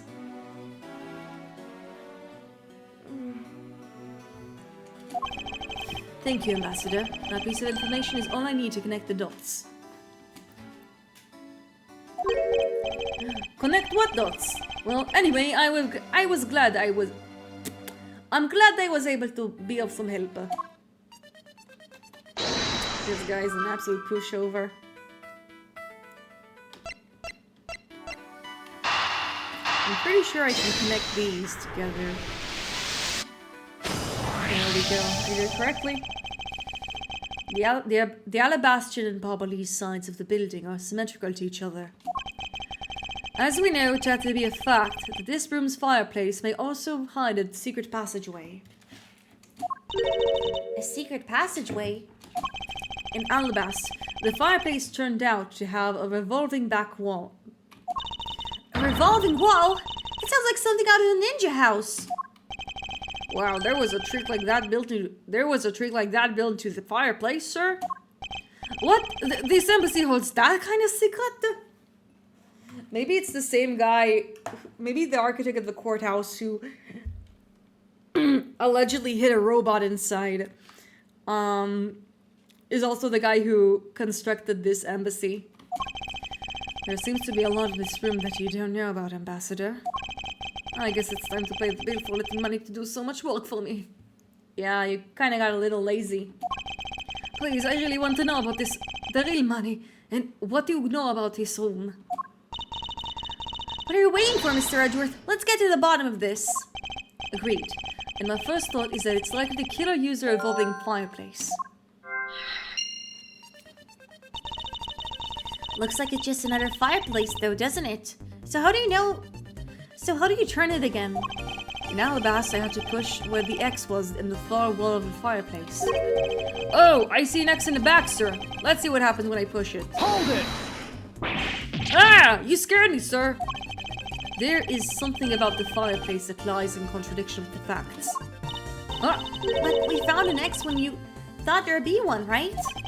We did, but that's not what I was referring to. Something is missing from this scene. What does the contradiction mean for us? I think it's the burnt documents? I think I need to, like, put it here. And look for burnt documents.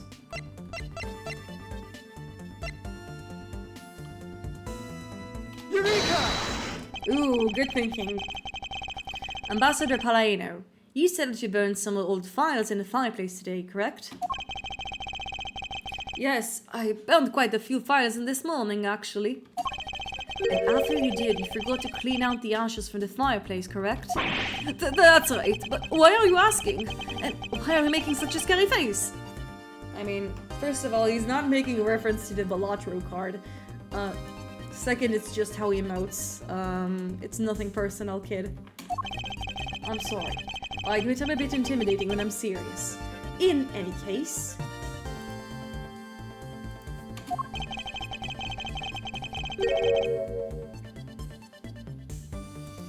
Take a good look at this fireplace.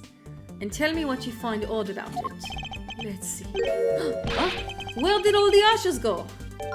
Maybe it's because the fireplace is revolving. Rotated. What is the meaning of this, Mr. Edgeworth? You don't really think that Ambassador Palladino is lying, do you? No, there's no reason for him to lie.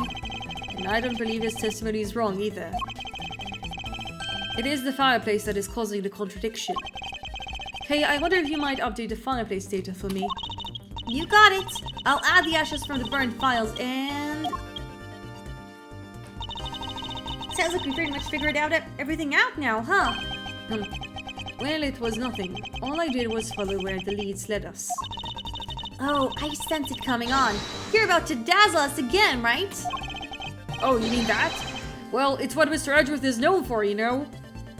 Having basic logic? Yeah, that's super impressive, Edgeworth! Impressive for you, I guess. There's really no need for you two to dance around the name of what I'm about to do.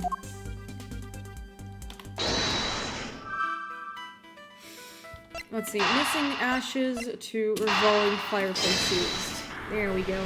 Easy peasy. The reason as to why the ashes are missing is simple. It's not because someone cleaned them up, right? No, because even if someone did sweep them up, the fireplace is too clean for that. Ambassador Palladino said that he spilled some Barbalese ink while he was burning the files. And yet, there is not a trace of this spilled ink on the back wall anywhere.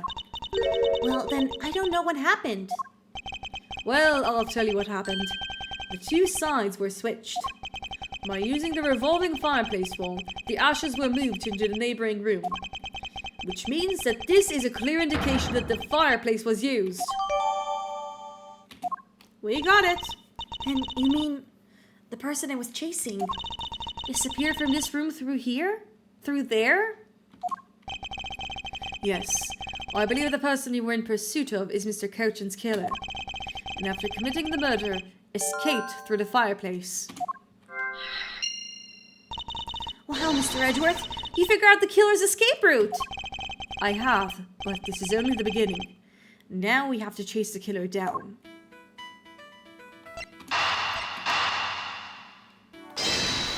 Ooh. I think we're getting close to the hint. If the killer used the fireplace in this room to escape into the next, then it's only logical for us to talk with the person who was in a neighboring room. Well, the person who was in the neighboring room was... Oh! It was that person, sir! Yes, detective. Agent Sheena.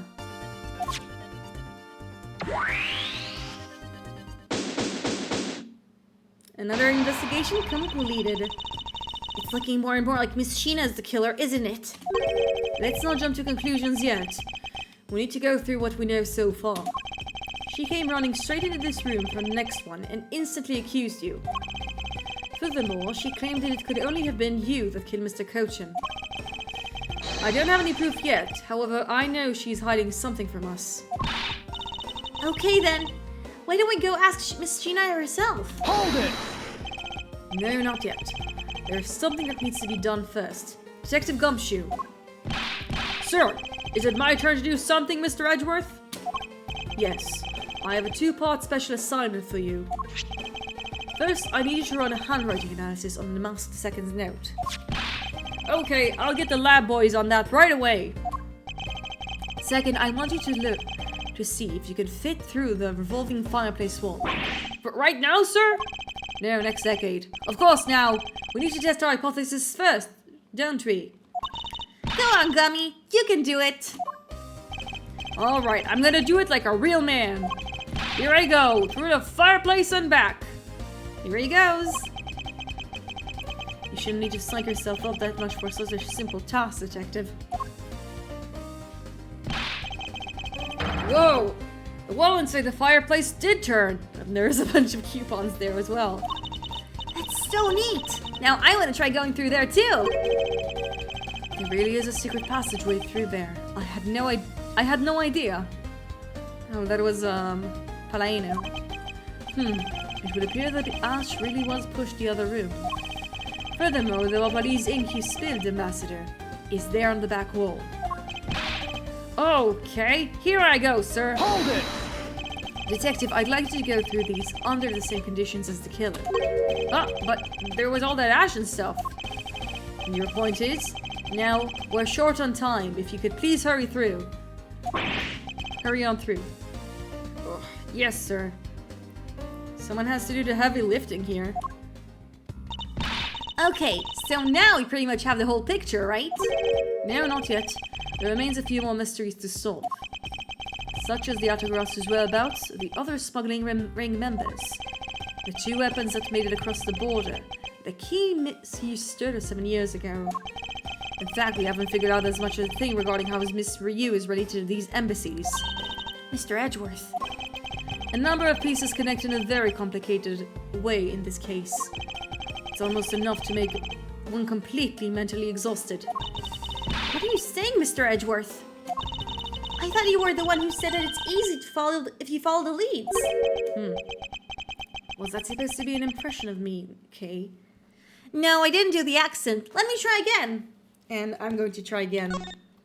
Wait, no. Wrong button.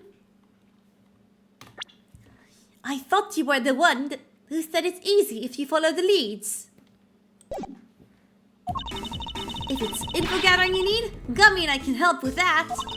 Then all you'd have to do is show off your fancy schmancy logical deductions. Ah, what a good team. Edgeworth has his 2 little henchmen helping him around.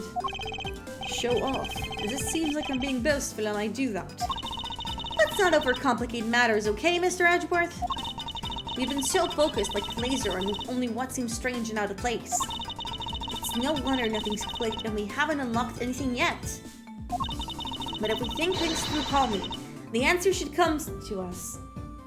Maybe all of Gumshoe's brain cells were just transferred to Kay. Kay. That's the sort of thing I say to myself when I'm practicing how to unlock padlocks, you know? Ah, yes, the art of lockpicking. Good on you, Kay. That is something that I hope to practice doesn't make perfect for your sake. Yay! It looks like you're back onto your straight-laced self again. Mr. Edgeworth, I'm back, sir. Yes, I can see that. Good work, detective. Looks like you can use the fireplace like a door, sir. Are you alright, Gummy? I'm okay. I'm just a bit of an ash. It's just a bit of ash and dust, that's all. Your jacket has gotten quite filthy. I see the hem is practically turned black. Yeah, well, quite a bit of the unburnt ink got onto it, sir. Welcome to the stream. We are currently playing Ace Attorney Investigations. And trying to find out the mysteries of the embassy. A lot of mysteries and questions are getting raised as well. I'll even pay the cleaning bill for the trench coat. Ooh, lots of people are joining. Hello, hello, hello. Is it a raid, perhaps? No, it seems like a lot of people are just joining. Welcome to the stream. Yeah, we're playing Ace Attorney Investigations, continuing to solve the mysteries, the big shebang. Well, I give the funny voices to the characters with some slight improvisations. If it was the code I actually cared about, then I'd get it clean, but, you know. Hey, Julie. Nice seeing you here. I'm glad to see you join the stream. You're doing so nice. Thank you so much. Honestly, this stream has been enjoying a lot. Thank you. I'm so happy you're having fun. I'm having a lot of fun with Ace Attorney Investigations. It was like one of my formative experiences back in middle school. And I really like it because it's very dialogue heavy with no voice acting, so I just have a lot of time interpreting the characters. Dave the Diver also has that. Anyways, I'm so glad you're having fun. And in general, like, this stream has had less followers than last time, but it's usually my average amount. But honestly, what's important is that I'm having fun, to be honest. Anyways, I'm gonna continue the narrative. Feel free to continue watching, Julie. And if you like what you watch... Oh, and Giratina45, good to see you as well. You guys are more than welcome to sit back. And if you haven't followed me yet, you are more than welcome to see it. So because Gummy was... Hello. Yeah, how are you doing? I hope you had a lovely weekend despite everything. Despite all the mess that has been happening. So because Gummy was able to climb through the fireplace, we know it can be used, right? Yes, but it's not only that. We actually learned one other important fact. And that is... I will have to explain it to you later. Hope your weekend has been going well, too. Yeah, weekend has been going pretty calm. I mean, I also have some side missions I do. Mostly working on some commissions and commitments.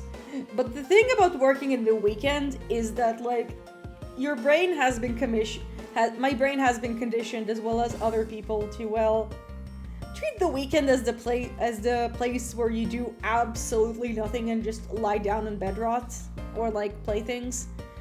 I also did Gold Stake in Balatro, which is still a big W for me. And I also played some Overcooked with some friends. Overcooked 2. So in general, pretty nice week. I still have a lot of stuff to do other than that tomorrow, but things are going steady. Anyways, let's see what's going on later. Let's continue the mystery. I'm literally using you as a background noise for my Balatro run. Oh, I'm so charmed! How's your run going? Condolences? Coincidence? I think not. You know, I actually thought about, doing another Balatro stream and, like, trying to think that, like, I saw RT Games do it, where he basically used his own name as a seed for the run, and it went really funny. I'm thinking of doing that as well. Just checking out any Balatro seeds to see if anything's funny. I'm having a lot of fun with the Balatro. It kind of consumed my life. Green Stake Erratic deck. Wow, Erratic deck. Yeah, it could be cool. I might be doing it this Wednesday. Like, I'm trying to think of, like, because I have a couple of series going on, my hope, like, the maximum amount of streams I can do in a week, that's comfortable to me is up to 3 streams. And because I'm still pretty small time, then it takes me, then I definitely don't feel like doing, like, a whole week or, like, 5 days of, like, doing that. It's still not in a situation where I can say it's profitable. I'm not really doing it for profit right now, I'm doing it for fun. Point being, I kinda lost my train of thought, and it's back. Chugga chugga choo choo. So, Wednesdays, I am trying to aim for it being my variety hour. So, like, I do whatever I want. What do you do on weekdays? I mean, perfect. Oh, currently I'm unemployed.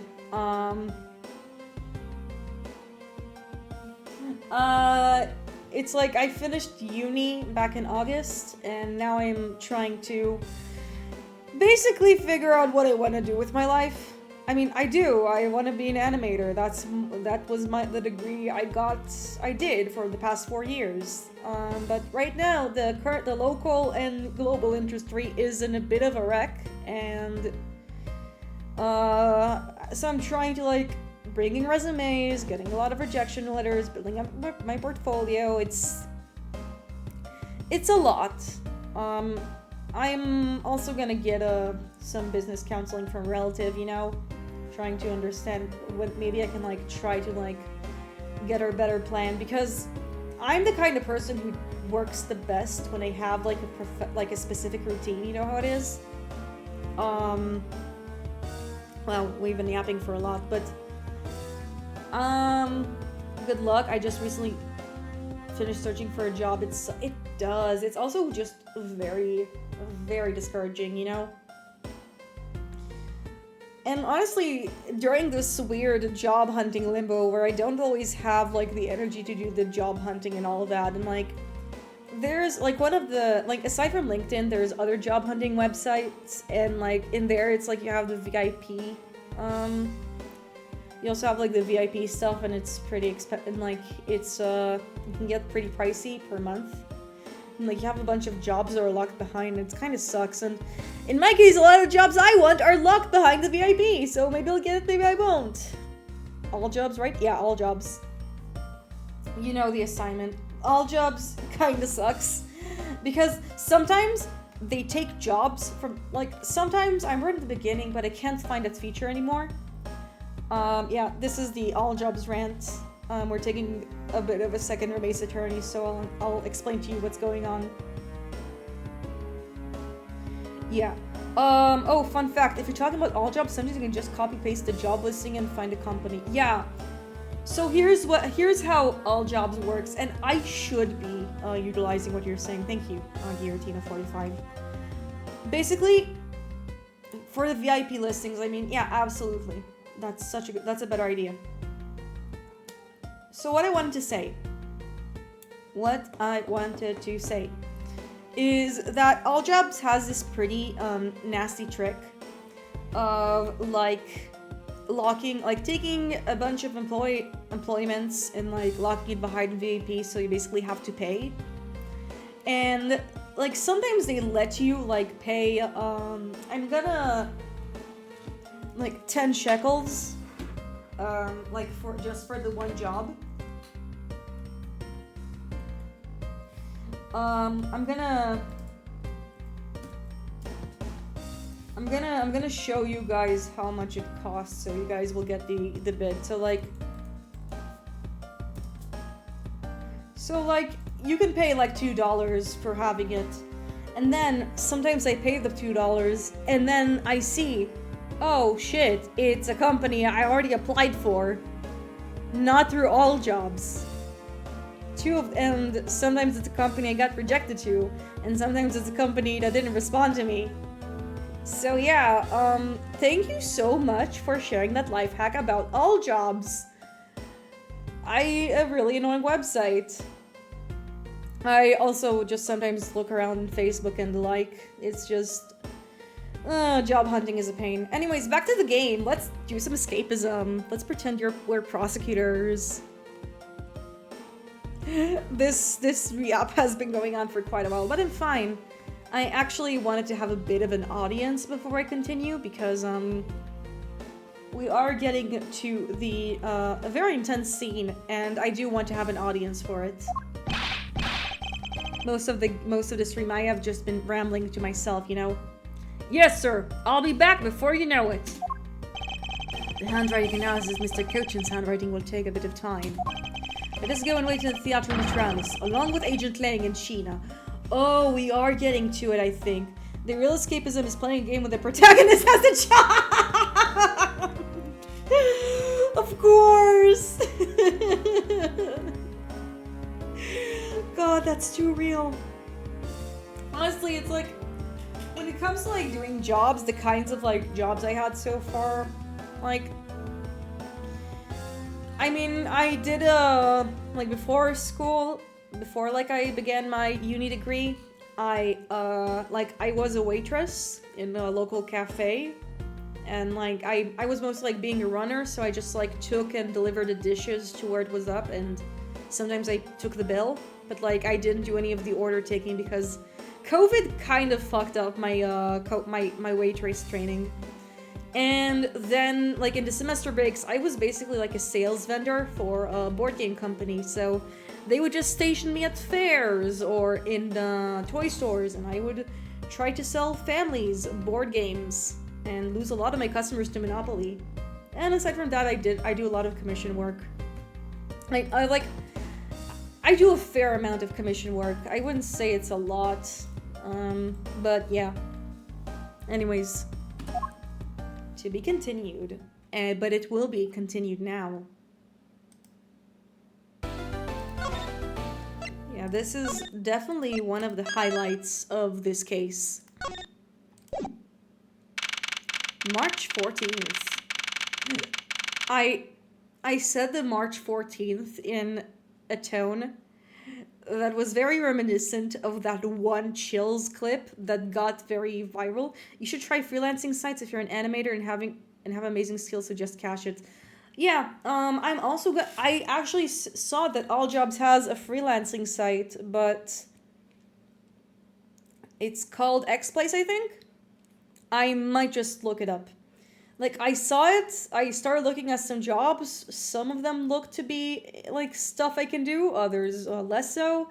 It's mostly that they don't only want a money offering, they also, like, in freelance websites, they don't just want a money offering, they also want you to, like, have a proposal. And I know jack shit about that, but I'm going to learn about it. I think I'm gonna consult some friends and, like, understand what and how to write it. But yeah, good advice. Anyways, March 14th, I said it like in a similar tone to number 15, Burger King foot lettuce. If you guys know, you know. It's one of my favorite clips. And yeah, that's what I was thinking. Hold on before we continue.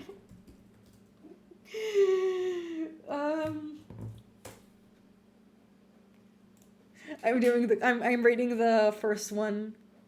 Number 15, Burger King foot lettuce. The last thing you'd want in your Burger King is someone's foot fungus. But as it turns out, that might be what you get. You guys know what I didn't watch a lot of Smiling Friends, and that's a mistake on my part, but my favorite joke in all of it is the number 15 joke from where they got chills. Why did you start a custom products business? It's going nicely. Doing it. Oh. Yeah, it could be. Again, I'm gonna see I'm gonna copy and paste your stuff for real life, but like for later. But thank you so much for the business counseling, Julie. That's really nice of you. I'm gonna be copying it and trying to figure it out myself. Anyways, back to the script. Agent Lang. Lang Z says, little cubs never do they know the real fury of the elder wolves. We're back to him. Yeah, it's like custom products and all that. Like, I'll have to see. These codes are definitely becoming increasingly difficult to decipher. I mean, this one is just saying, show respect, noob. And what does that mean? It means that you'll never really know how angry I can get. What did I do? Exist? Mr. Prosecutor. The counterfeit bills made with Bobbly's ink. They were all of Zheng Fa denominations. Yes, so I heard from Miss von Kalmer. But we don't know where the play money has gone. We must have not figured out that it was all burnt yet. Ever since those things showed up in circulation, my country's economy has taken a big hit. Zheng Fa is in financial chaos as we speak. Because we can't tell the difference between our own bills and the fakes. But it's not just the money. The citizens are also worried. Okay. I've staked the honor of the House of Lang on this. True patriot, that guy. Yeah, if you need any help for... Oh, thanks. We can talk about it later, but thanks a lot, Jules. Like, I still don't know what kind of stuff I want. Again, I want it to be animation related, not less physical media, but thanks a lot.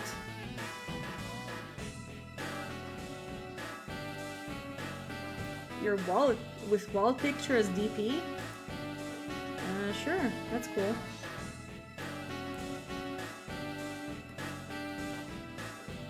Okay, let's continue onwards. I have come to this land to capture the mastermind behind this whole mess. I've investigated how the bills were made and how the ink was smuggled into Zheng Fa. And I pursued a smuggling ring all the way here. But tonight, this is where the final chapter was written. Despite my frantic efforts to chase the smuggler down, someone got to him first. And now I'm called to return home without a single answer. Agent Lang, don't start. It's not your fault. man, the inconsist. Why couldn't we get this Lang in case 3? This Lang is much cooler.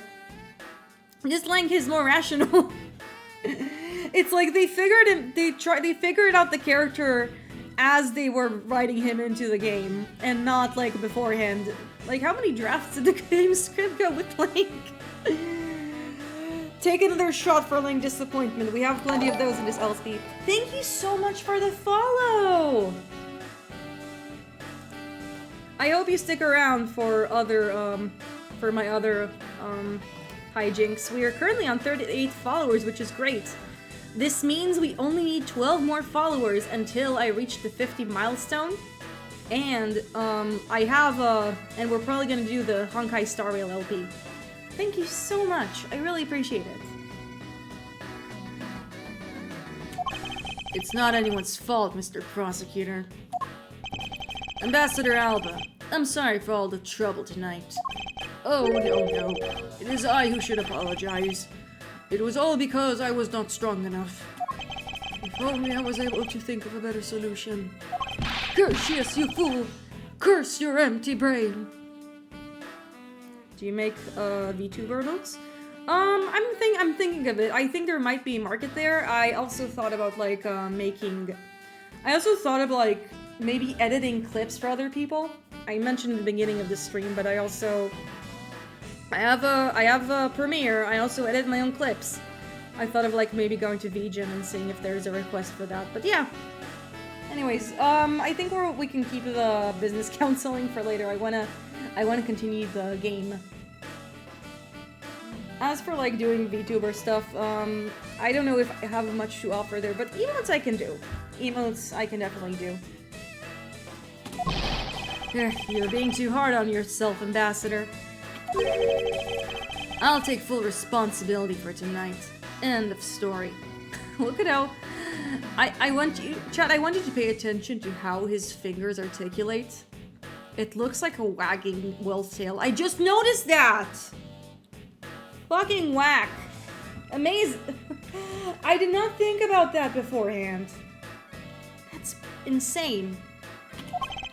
Sheena, let's go. Time to return to our den. Yes. I don't like to admit it, but there's not much else for us to do but go home as well. He looks like he should be in a fighting game and get his man in guilty right now. Absolutely. You, Wolfman, the secretary lady. Hold it. Objection, pal. Next of Gumshoe. Have you got the results of the handwriting analysis already?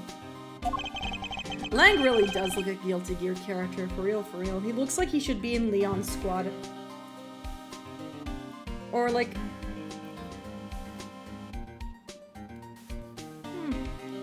thank you so much. We may talk about it, might not. Anyways,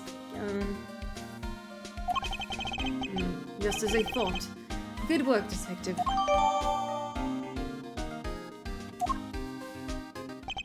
Hey, Mr. Prosecutor.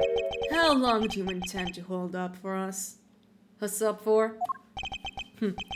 Sorry to have made you wait, but I believe that now everyone is finally here. Insert Smash music here. Agent Sheena, I'd like to ask you something if you don't mind. Yes? How exactly did you fail to see the Atagarasu?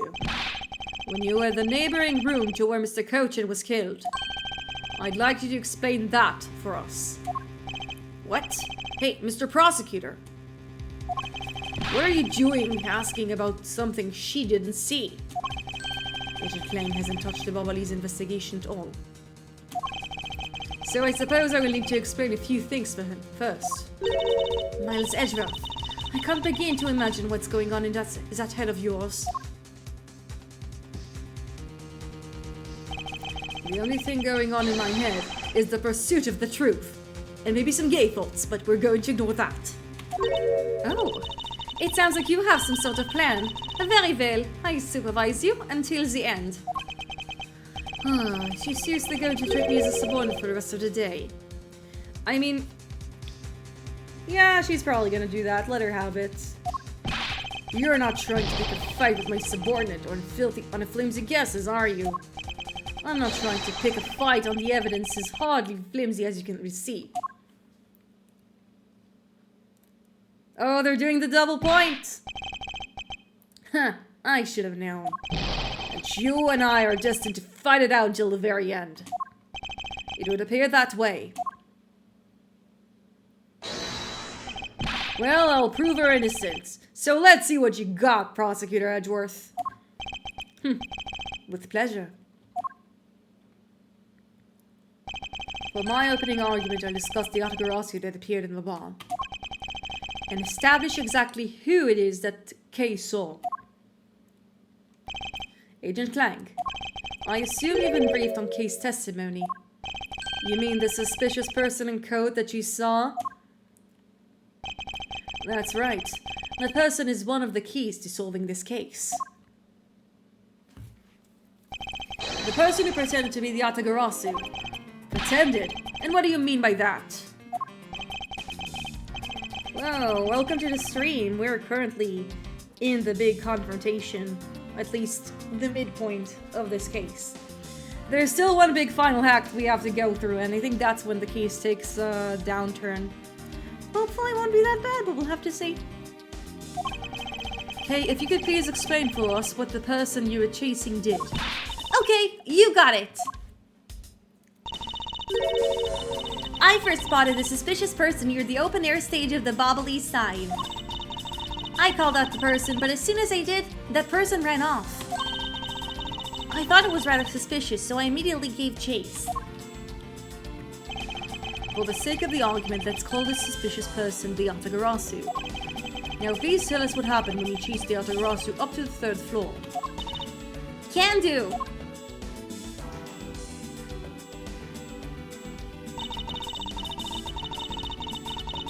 I chased the Atagarasu all the way up to the 3rd floor of the Bobbly's embassy. It was a pretty straight chase down the hallway until the sun turned. The Atagarasu disappeared around this corner, so I did my best to catch up. When I turned the corner, I saw the Atagarasu run to Mr. Kochin's office. I gave chase and ran to the room. And when I entered the room, it was pitch black. I couldn't see a thing. I just had an alarm.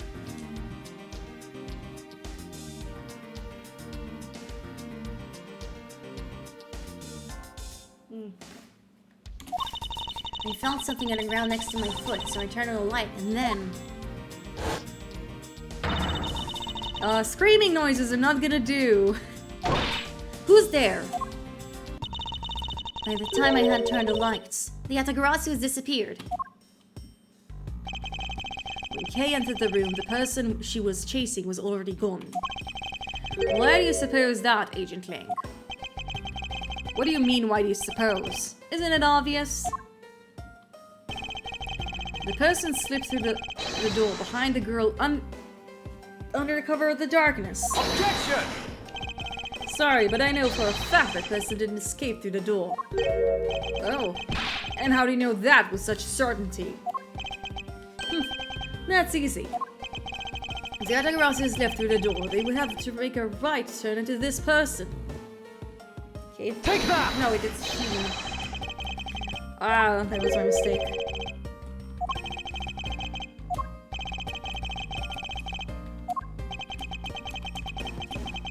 I'm not gonna read the roast.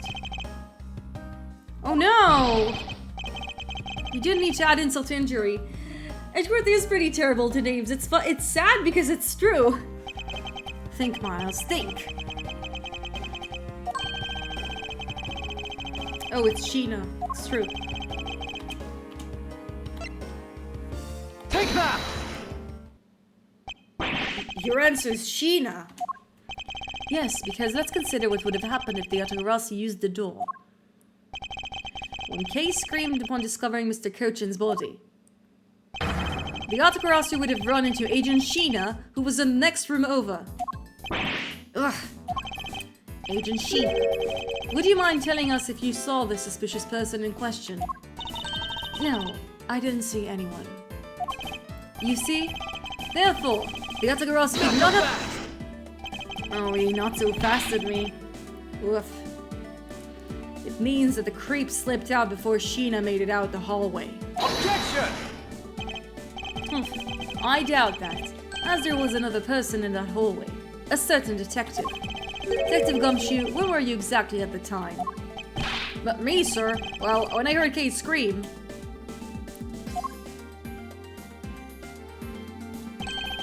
I ran towards Mr. Cochin's office from the opposite direction of Agent Sheena, sir. So, Agent Lang, can you explain how someone would have eluded both of them? Even if you must concede that under these circumstances, the door was not a viable route. Way to go, Mr. Edgeworth! You nailed him just with an explanation of what happened. Oh, his competence went right down the drain right like that. Yes, I've eliminated one of the possible escape routes from that room. But this is far from over. I need to make Agent Lang aware as well.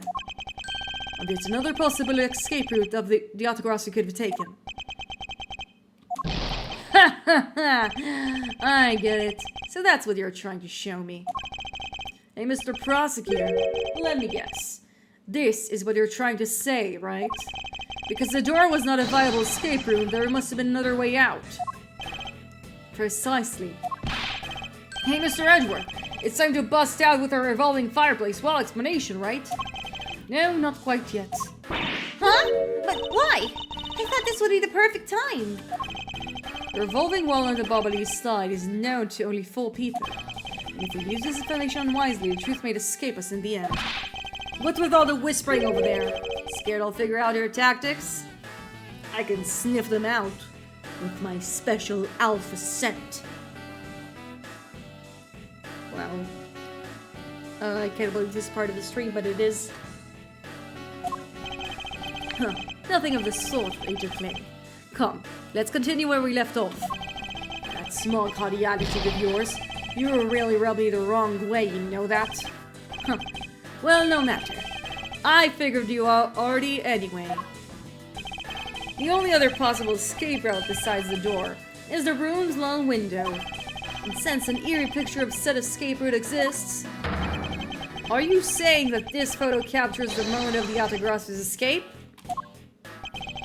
I guess Detective Dan must have filled him in on this photo. I have to admit at first I thought this window might be a possible escape route as well. However, I now know it's not possible. Now I realize you may not know this, but... humans can't fly. Of course I know that! That's bloody common sense! And he had 2 cases where he proved it was wrong. Besides, I never said I thought that photo was the Autograph's escape route. I suppose not. Alright then, explain yourself. The shadow in this photo is not the Autograph's that what Kay was chasing after. You can say whatever you like in whatever language you want. But there's only one language I really understand. The language of evidence. And also wolf language. Anyways, very well then. I present to you proof that the person Kay saw is not the same as the one in this photo. Oh, I know this. It's about the fires. This was taken from the 4th and 5th floors, so the first fire. Pretty sure it's the photo itself. No, I'll take the penalty in case I do. He doesn't know English, Sand. He really doesn't. You know, there's this really funny video I like. Some Genshin animator made it, and I don't even play Genshin, but it's this video where the official, the blonde Chuni girl, challenges Hu Tao to a rap battle, and it's really funny.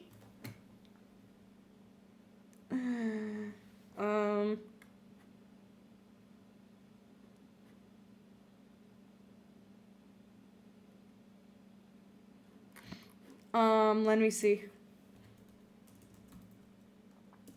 It's like, it's the Hu Tao versus,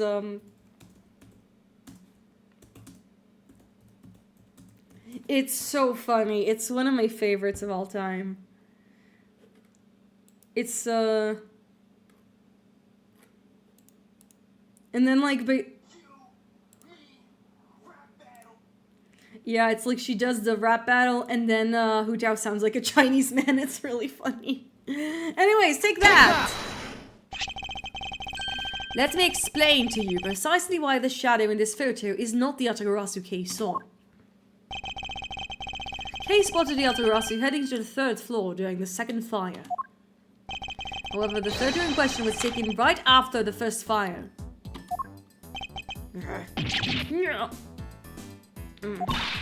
Yeah, way to go! That's twice you've hit him in the butt now. I did not hit him in the butt, Kei. How dare you imply such a thing? Knuckle back! We're not done yet. Still have to explain what that shadow is. And how the Yatagarasu escaped. I don't suppose you can answer both, can you? Regarding the photo, I admit that we don't understand what it means quite yet. Huh, as I thought. However, the Yatagarasu escape route, now that I can answer.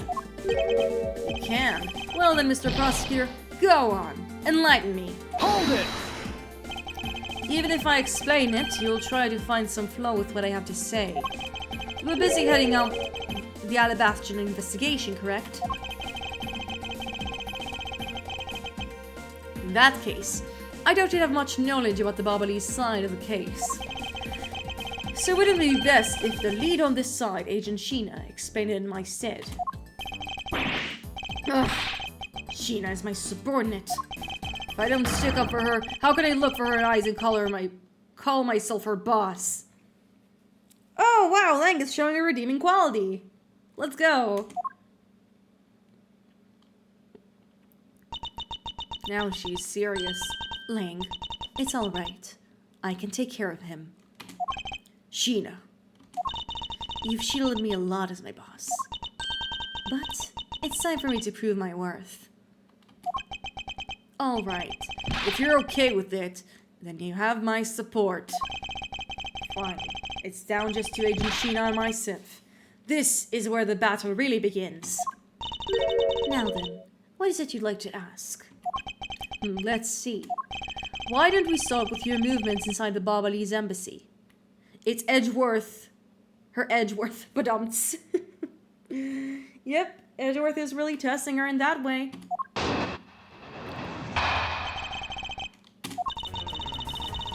During the first Babalese fire, I assisted in putting out the fire. This much is true.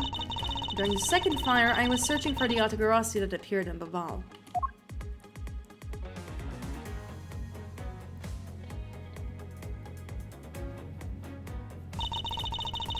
While I was searching, I heard a scream coming from the next room over. Although I was in the next room, I was unable to catch a glimpse of the Yatagarasu. To be honest, I'm actually very skeptical that the girl's Yatagarasu even exists. And that is all I have to say. This girl is suspicious. Her eyebrows are nowhere to be seen. And I'm not lying when I say I saw this suspicious person run to Mr. Cochin's office. Like I said earlier, I have no intention of retracting my testimony. Good. Just to confirm, did you have a partner when you were on your investigation? No, I moved alone. In that case, you have no one to corroborate your alibi. Is that correct? Knuckle back! Are you calling her suspicious because she was in a room by herself? How pathetic. And it wasn't when Agent Sheena tried to arrest Kei under the same rationale? Ooh, shots fired. And how about when you accused Larry because he was the weapon's owner? Get fucked, Lang. Oh man, he's so pathetic. Not that it's unexpected for that useless slum to get in such a situation. And so, I suppose it's never a good idea to let mistakes go uncorrected. I will make no excuse for what I did in that situation. You should apologize right now for making Kei out to be the killer, pal. I'm sorry. Sheena, apologize. Ooh, wow. I'm sorry. this really okay? I mean, I'm not under suspicion anymore. Right, Mr. Edgeworth? Well, I never doubted you. Not for 1 second. Also, you have the plot armor of an assistant. There was never an assistant in Ace Attorney who has turned out to be a murderer in the end. And the same goes for me. I believe in Sheena.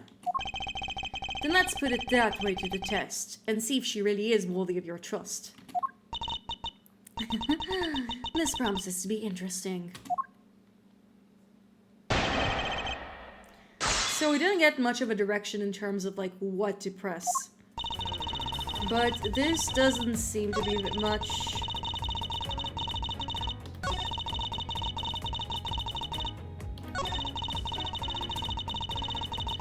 Let's press this fourth statement. I have a good feeling about that one. Hold it! You are unable to catch even a glimpse despite being in the next room. Is that true? I really hate to repeat myself. I'm sorry for inconveniencing you. However, I simply wish to make sure that you are not misremembering something. We wouldn't want to be accused of lying later on, would we? Hey, Mr. Prosecutor. Are you calling Sheena's testimony a lie? Agent Lang, I'm talking with Agent Sheena right now. So I'd appreciate it if you would interrupt us with your superfluous comments. He's just looking out for his friends. I mean, for his subordinates. Aw, you know, I feel kind of bad for him. I understand his pain is watching one of his subordinates being accused. However, I cannot turn eyes from the truth. Lang, I'm alright. And as for you, I think you should be focusing your doubts on that girl rather than me. Ah, yes, keep accusing the 17-year-old, that always works. And why is that? To be honest, I'm actually very skeptical that Girls Yatagarasu even exists. Hold it! Are you throwing Kay's words into doubt again? Well, she does claim to be the Yatagarasu, right? And she did try to catch down the Yatagarasu, despite being just an average citizen. Actually, she came in with the goal of capturing the fake Yatagarasu. That's right, which is why I would never lie about anything related to the Yatagarasu. And I suppose you have proof of that somewhere? Not quite, but even without any, I have people who believe in me, and that's enough. I see. Case testimony is without flaw, but as for yours, well, let's just say I find your testimony to be a bit suspicious. There seems to be a very large flaw in her testimony. Oh, then when did you show her using what we found out in the Little Thief? I will in due time. The escape route of the Yatagarasu that Kay used was in pursuit of. Turns out to be real. Oh. I think I need to present the... I think I know what I need to do.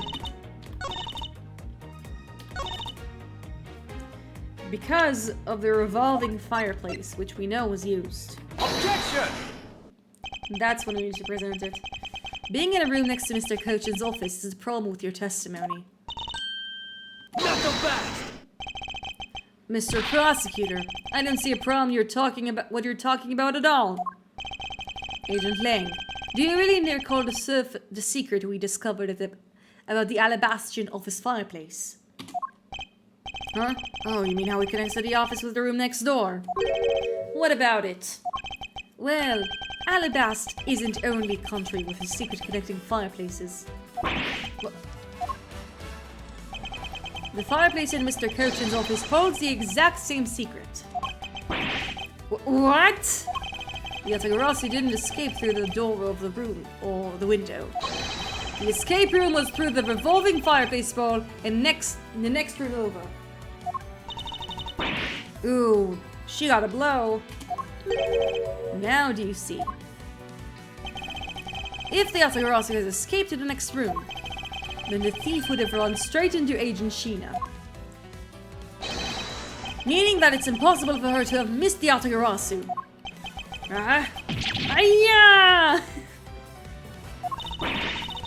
What is the meaning of these smiles? Well, would you care to explain, Agent Sheena? How do you manage to completely miss the fleeing of the Yatagarasu? Or shall I? Ooh, she's getting serious. You claim that you were in the next room as was a lie all along, wasn't it? The truth is, you're the one Kay saw in the coat. Pretending to be the Yatagarasu, and you are the one who chased her. As you try to lose her, you run to Mr. Cochin's office and headed for the fireplace. Then, you shed your coat in the next room, leaving it there to emerge as Agent Sheena. After that, you came back around to place Kay under arrest. She just went in a loop. Does it sound about right? If not, then speak now or forever hold your peace.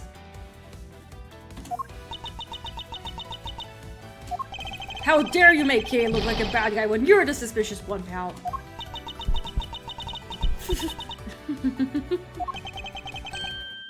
Ooh. I think we got her, boys. Sheena?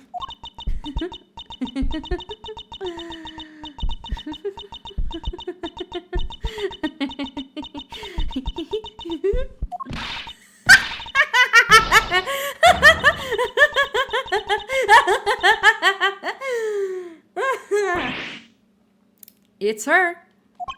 That laugh.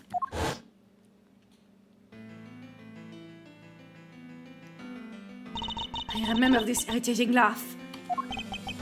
She really said it. She did say that. Oh, I'm getting chilled down my spine. Can't be. But it has to be. Sheena, what's wrong with you? I'm sorry. It was so funny that I couldn't help but laugh. Funny, you say? Yes. And he would seriously accuse me of being the Yatagarasu. The prosecutors of this country really are so very strange. Do you think we can get away with this by simply laughing it off? You think I'm taking things too lightly? I think not. It's the prosecutor who is. Look, everything you said earlier is nothing more than mere speculation. The Yatagarasu fled through the fireplace. Do you have any proof that back it up your claim? If you don't, then you haven't proven a thing regarding the Yatagarasu's escape route. The tone of the voice you're talking with me right now has certainly changed. That's because it's been a while since I've had this much fun. I think I'll let loose, and then we can have a real battle of wits. For an agent of Interpol to show me the true power of mind, it is a great honor. Don't underestimate me. I'm not some foolish broad, you know. I know, and that is why I won't hold anything back either, as I answer your question. My question? Here is your proof that a revolving fireplace in Babal was used recently. I'm pretty sure it's the testimony. Take that! Yeah. I'm sorry, but is this really an honest answer to my question? I mean, the music stopped, so I think it is. Did the game crash? Hello? Sheena? The game crashed? No, it's not crashing, but it did not respond. Oh no. Not right now. Not while we're in the middle of it. That'll suck. No! We're gonna wait until it loads. That fucking stinks.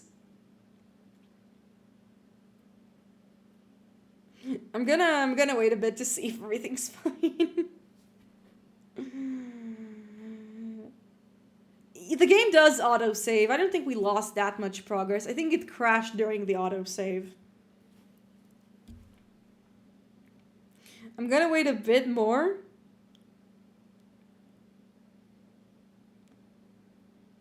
There we go. We did it. But just for the sake of not losing so much progress, I'm going to be saving again. There we go.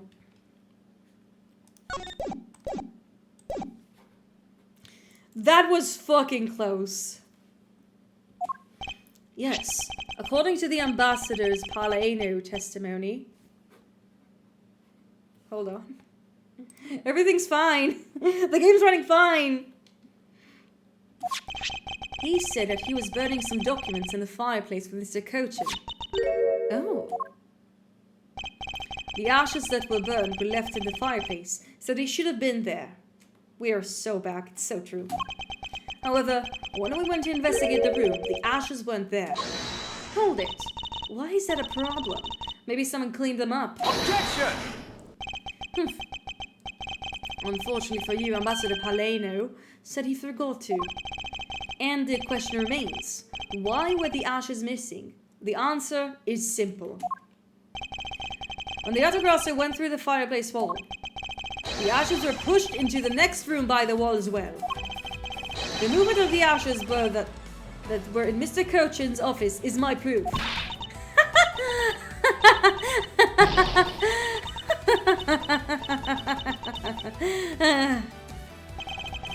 And just what is so funny? Ashes proof. Are you even allowed to submit just flaky evidence in court? Get what I did? I said flaky. No one's laughing, Sheena. You still wish to fight us? Of course. Why wouldn't I? In that case, let's hear your counter-argument. My counter-argument, huh? This really is just like being in court. Well, to me, we're simply continuing from where we left off all those years ago. I have no idea what you're talking about. It doesn't matter if we're in a crime scene or court. Let's finish this here and now.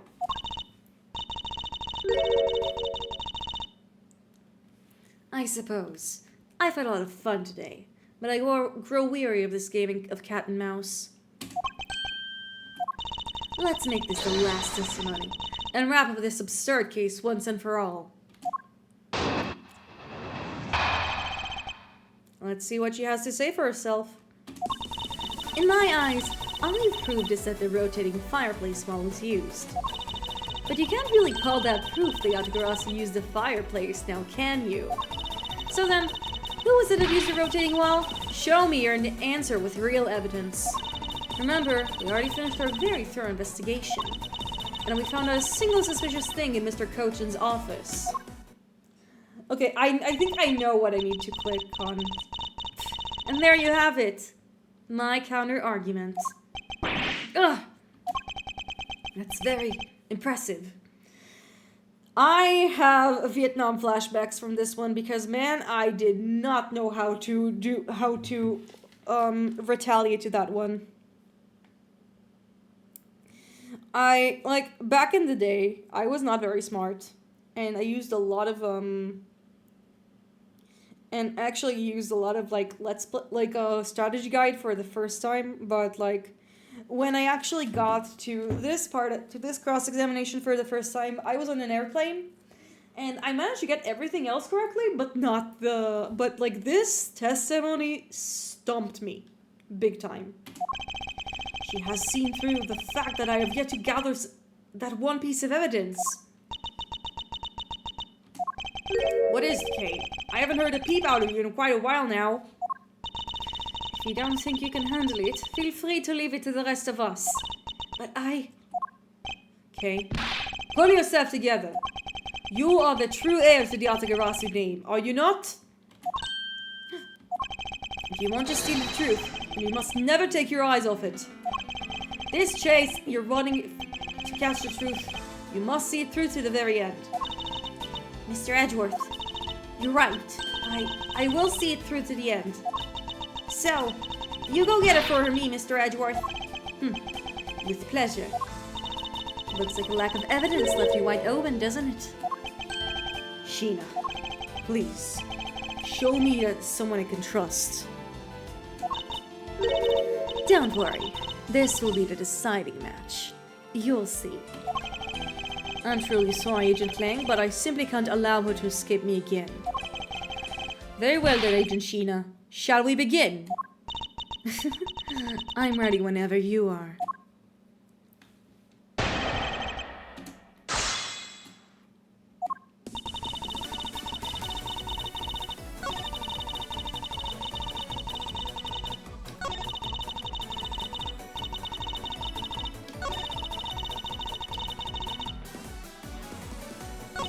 gonna try to press some statements, even though I think I need to, like... Hold it! There's a loophole here I can figure out, so you didn't really find anything. Yes, as I said, not a suspicious thing. Although, as you already know, we did find the Autograsso's key and document detailing the smuggling operation. But we still haven't found the blade that belongs to the Bobbly's knife handle yet. Huh, you see?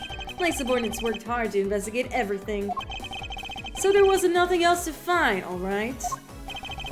Our Agent Lang really sticks up to his people. Wangzi says, all men are brothers, and friends become family. So you see, my people are my family, and their families are my family too. Okay, Vin Diesel. That's a rather large family you have there. Yes, but as we all know, there's always one black sheep in the family. And there it pains me to say, Agent Lang, you will know the black sheep in your family. Hello, NJT Akira. Welcome to the stream. We are currently in a very crucial moment in the Turnabout Ablaze. So, do you actually have proof the Yatagarasu used the fireplace passageway?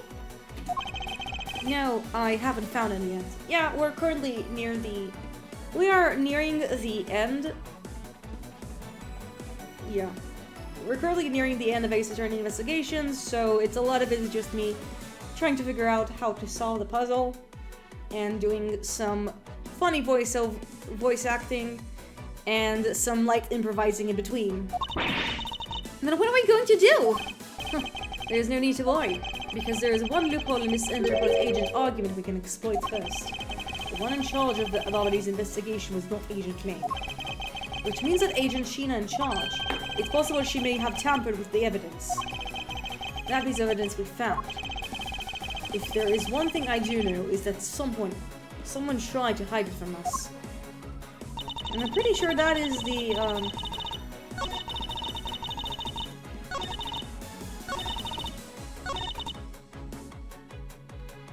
I mean, I'm pretty sure I know the answer just from memory, but I want to figure out. I'm pretty sure it's the bills. Objection! There we go. I remember how to solve this. You didn't find anything suspicious at all. I highly doubt that. But I didn't.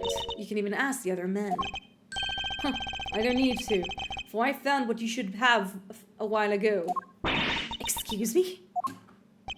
In Mr. Cochin's office, there were signs that someone had burned counterfeit bills in there.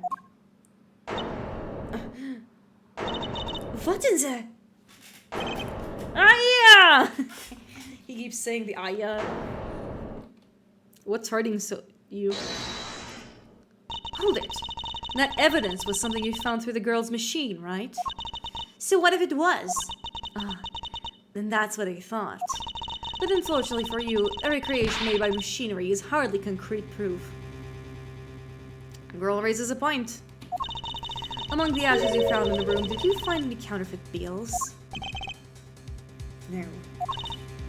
You see, so there was nothing in that office. Nothing you can call evidence, anyway. Objection! Speaking of things that you Geopolitical agents have missed, I did find one more. Your pompous attitude is unnecessary. All I require is the evidence. Very well. I'll show the hidden piece of evidence that our fellow agents have missed. Pretty sure it's the Bink. I am pretty certain it's the Bink. Nope, it's not the Bink. I love making mistakes.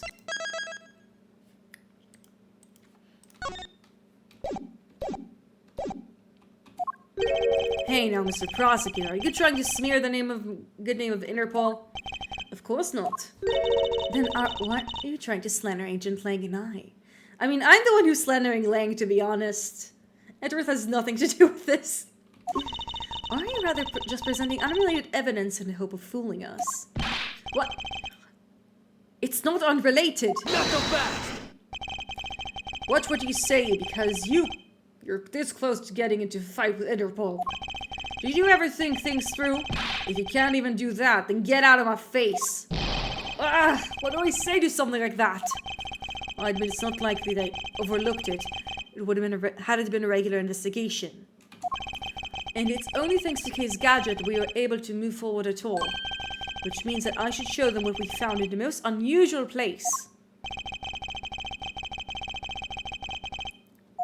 What did I miss? Is it the wire? Take that! It is the wire.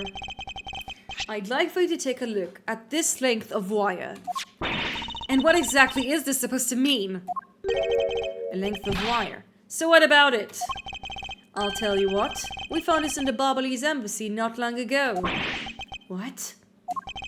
And we found it wound up inside the grandfather clock in Mr. Cochin's office. You found that at the scene of Mr. Cochin's murder? So I think you'll agree now. And I cannot trust you when I say that Interpol has thoroughly checked every room. And that it throws doubt on the purity of your investigation into the Atagarasu.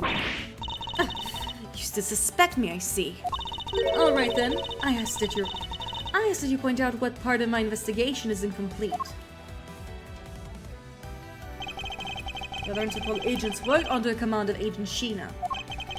And it's not possible that the reason for the person K was chasing down chose the 3rd floor was because the person knew there would be other agents. Right now, the other Interpol agents worked under the command of Agent Sheena. And is it not possible that the reason the person K was chasing chose the 3rd floor was because that person knew there would be no other agents on that floor? Furthermore, we've come to see that Agent Sheena was only pretending to be investigating the Atagarasu to the point of arresting K. In that case, there is one location that no one has yet to inspect. Your team's investigation was incomplete because they failed to inspect this location. And that's where Sheena resided. The other room. The location, Agent Sheena, is of course the room you claim to have examined. I believe the room next to Mr. Cochin's office warrants a thorough inspection. Even if you do that, I doubt we'll find anything of use for you there. I'll be the one to decide that. Detective Gumshoe! Yes, sir. I'm on it. I'll be looking back after I check out the room next to the office. This moon is super hype.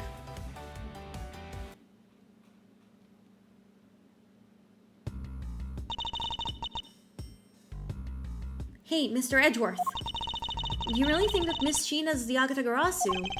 Yes, if my logic is sound, and I believe she is. And I'm not going to let her get away from, well, ruining the name of the Agatha-Garasu. But can you prove she's the Agatha-Garasu is the question. If Detective Gumshoe can find what I'm hoping he will, then I should be able to. And just what are you hoping he'll find? Let's just say this. I had Detective Gumshoe do a little experiment for me earlier. An experiment? As if that detective has the brains for high science. Not that kind of experiment. It wasn't that mentally taxing. I had him use the same escape route as the Atagarasu. And what did you find out by doing that? I mean, I don't know. I think Sheena should be let free. I feel like it's a bit messed up to get in the way of a girl boss like this. Yes. We do support women's rights and women's wrongs. I mean, but she did kill, I mean, if she is Callisto Yu, then she did kill Kay's father, and that is unnegotiable. That's not even a woman's wrong, it's just a wrong. First, that it's possible for a person to fit through the revolving wall door. Second, that by going through here, his coat was covered in ash and Barbalese ink. Who cares what his coat was covered in? It's not worth that much anyway. She's so brutal. But is it worth so little? I believe that it's actually worth a meaningful result, the value of which I'm about to prove.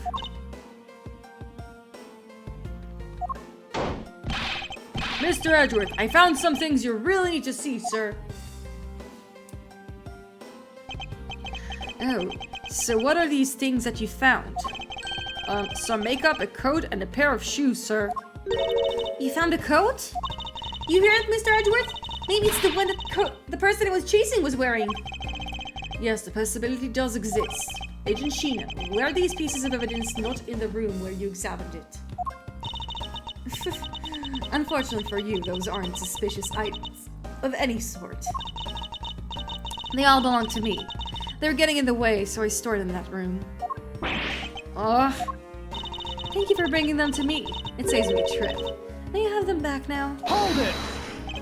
These items that the detective brought back are incredibly significant. I request that we be allowed to examine them. Hold it. They're my personal belongings, so you have no right to touch them without my permission. Objection! I wish to examine them all for the sake of investigation. But if you wish to deny us access to them, Agent Lang, let's hear your opinion on this. I say let them look at your stuff, Sheena. Lang! Sheena, let's put it all down in the open. If you're really innocent, then you have nothing to worry about, right? I guess so. Alright, go ahead and examine whatever you like.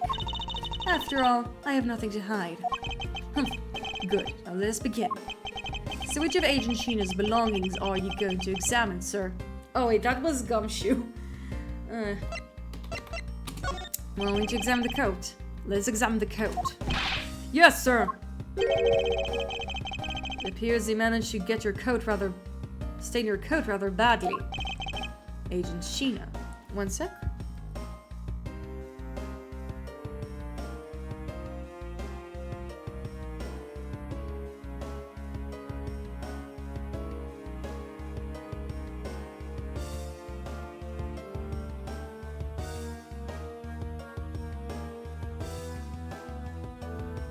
Back. The autograph of the case saw was wearing a coat, and I'm beginning to wonder if the stain wasn't created when you went through the fireplace. No, you have it wrong. That suit probably got in my coat when I was helping the police put out the fire. What about the dark substance around the hem on your coat? Oh, I didn't realize the hem was that dirty. I'm sure it's just water mixed with soot from when I was helping the fire. I don't think so. You think you can get away with such a transparent lie? Yeah, don't lie to us, pal. This is the same pattern of dirt that I got in my coat when I went through the fireplace. Hold it. Your words ring hollow in the absence of evidence, you know. So unless you can prove that the dirt in my coat is from the fireplace, which I can. How? You did a great job, Detective Gumshoe. Huh? Me, sir? What did I do? This coat is exactly a piece of evidence I was searching for. I had to be hoping that they'd find this coat that the person Kay Saul was wearing. And thanks to you, we proved that going through the fireplace would sully a coat. I don't quite understand what you're saying, but I'm happy for the praise, sir. All that remains is for us to show what the dark substance in the coat hem is. Oh, and you think I can do that? Of course I can. This is how the dark substance this is the dark substance that stood the hem of the coat. It's the bink! Take that! It's the bink! It's always the bink! Gumshoe's such a mood though, he's great. He is. He's such a doof, I love him. Bubbly's ink! Yes, this is what revealed that the coat went through the fireplace. According to the Ambassador Paleno, he burned some files in the fireplace this morning. You told us about that already, so I don't see the point in mentioning it again. My point is that he spilled some ink on the back wall of the fireplace at the time. If the dark substance of this coat turns out to be Barbely's ink, it would prove that you and this coat went through the revolving fireplace wall. Sorry to have clipped one of your wings, Yatagarasu, but we're not finished yet. You have no way of proving whether or not this is Barbely's ink on the coat hem. Oh, but I do. And I intend to show that it is ink on a few seconds. How? How, you ask? Well, since you seem to know, allow me to show you. This is how I prove the dark substance on the coat is Barbely's ink. We're gonna take the drastic action. We get to find out whether it's Barbely's ink or not by lighting it on fire. That's how we're going to prove it's Bobbly's ink? Yes. If you could please cut a section of the dog-stained area for me, I'd appreciate it. Because I will show you here now what the dog substance is. Sheena? Sorry to do this, but I'm gonna have to cut off a bit of your coat. How did he do that? Did he do it with his mouth? Or like did he get scissors from one of his MIBs? Go ahead. I wasn't planning to wear it anymore anyway. Now then, if someone could loan me a lighter of something. Oh, I've got some matches! I always carry them with them so I can light smoke bombs. You do not need to say that around a bunch of cops, Kay. Then if I could please have one, okay, we can get this experiment underway. The flame! It's the same color as the flames with crystal oil produces, which means Bobbly's ink is a product of with crystal oil. And when it's lit, the ink produces a green flame.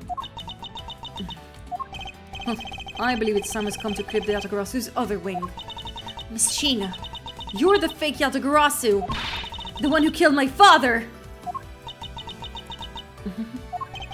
It's about time you came clean, Agent Sheena. Or should I say, Callisto, you? Hold it. Hey, Mr. Prosecutor, you're not serious, are you? Do I look like a joking type to you? Callisto, you? I've never heard that name before in my life. That manner of speaking, that attitude, you haven't changed a bit in 7 years. You're the defense attorney that killed Mr. Faraday and then tried to frame me for it. Oh, really? And do you have proof? You insist that I am the Callisto human, but you can't prove it. Hey, Gamercore, what's up? We are currently unveiling, Sheena's true identity. It is this song. Objection! The raven is a very unique bird, one that flies by the darkness of night.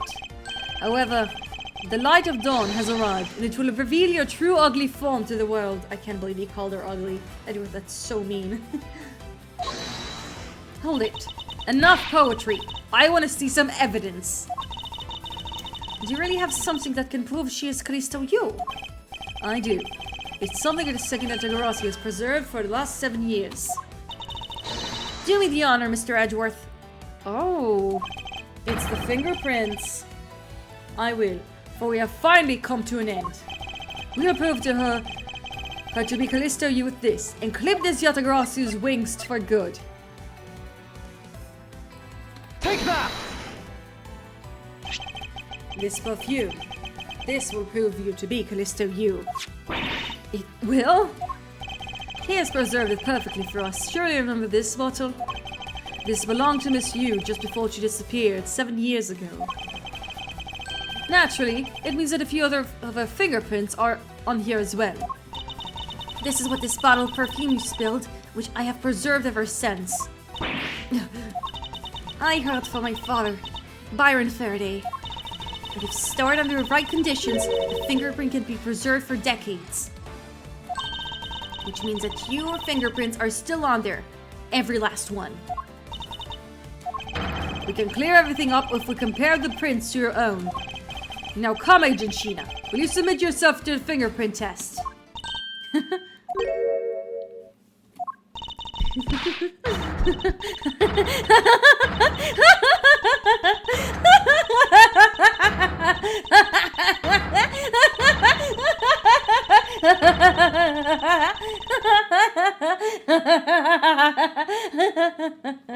Wow, that was a long laugh. Wow. My throat hurts. It looks like you've seen right through me yet again.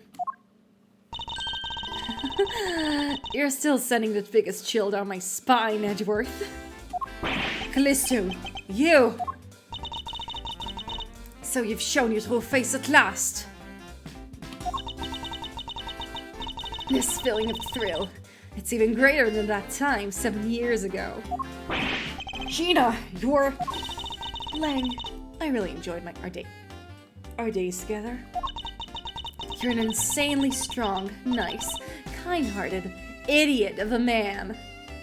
Back off, lady. He has a boyfriend. I don't know. I mean, maybe it's a boyfriend's boyfriend because Edgeworth's boyfriend is Phoenix. So, you were a spy all along?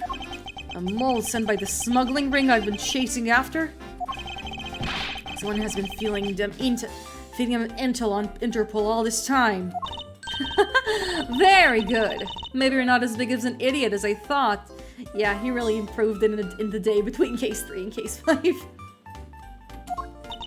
Yeah, I'm not saying Edgeworth has a boyfriend delay. Made it confusing. Oh, I see. That's fair. Callisto, you. The woman who killed my father some years ago. You're her, aren't you? The fake Yatagarasu! That's right, Callisto, you. That's just many of my names. But even that is just a facade. Good evening, ladies and gentlemen. I am the great thief, Yatagarasu. Callisto, you, this time you won't escape. For this is the end of the road for you. Now come along quietly. You know, you're just the one who left the strongest impression on me, Kay Faraday. And had you not used the Yatagarasu's gadgets, I might have never known who you were. But here you are, being a thorn in my side. Just like your father always was. Kay, don't! I'll never forgive you for what you did to my father! You really are just like him, Mr. Faraday, too. Possess such a... I feel you did a Swiss better than Phantom. She did! I think, like, there's a couple of reasons. We can talk about them after, like, what the climax ends. Mr. Faraday, too, possessed such laughable honesty. Oh, that scene. Kay! You let Kay go right now, pal! You despicable... Let go, you filthy... You think I'm a fake, don't you? Well, unfortunately for you, I'm the real Yatagarasu. That's impossible! My father was the one who was created a little thief. Hey, Edgeworth! The Yatagarasu has 3 legs. Do you know why that is? Why it has 3 legs? There are 3 main reasons why the Yatagarasu will always be 1 step ahead. First, the Yatagarasu always knows the exact location of the target object. Second, the Yatagarasu always knows exactly how to disarm the security system. No, it can't be. Did you finally figure it out? Did you finally know the real identity of the Yatagarasu? The real identity of the Yatagarasu is... The real identity of the Yatagarasu is neither Byron or Callisto Yu. But by the same token, they are both the real Yatagarasu. I do have things to say specifically about what you said, Gamercore, but I am waiting for after, like, I don't want to diffuse this tension. How very perceptive of you. No way! The single person known as the Great Thief Yatagarasu never existed. Mr. Edgeworth! No! I refuse to believe this! The Yatagarasu is known to have 3 special skills. Skill number 1. The Yatagarasu always knows the exact location of the target object. And the lawyer who would have the opportunity to learn the layout of the client corporations. Yeah. Skill number 2. The Yatagarasu always know exactly how to disarm a security system. And a good prosecutor would be well versed in the ways of criminal. And skill number 3. The Yatagarasu doesn't leave a single shred of evidence behind. Ever.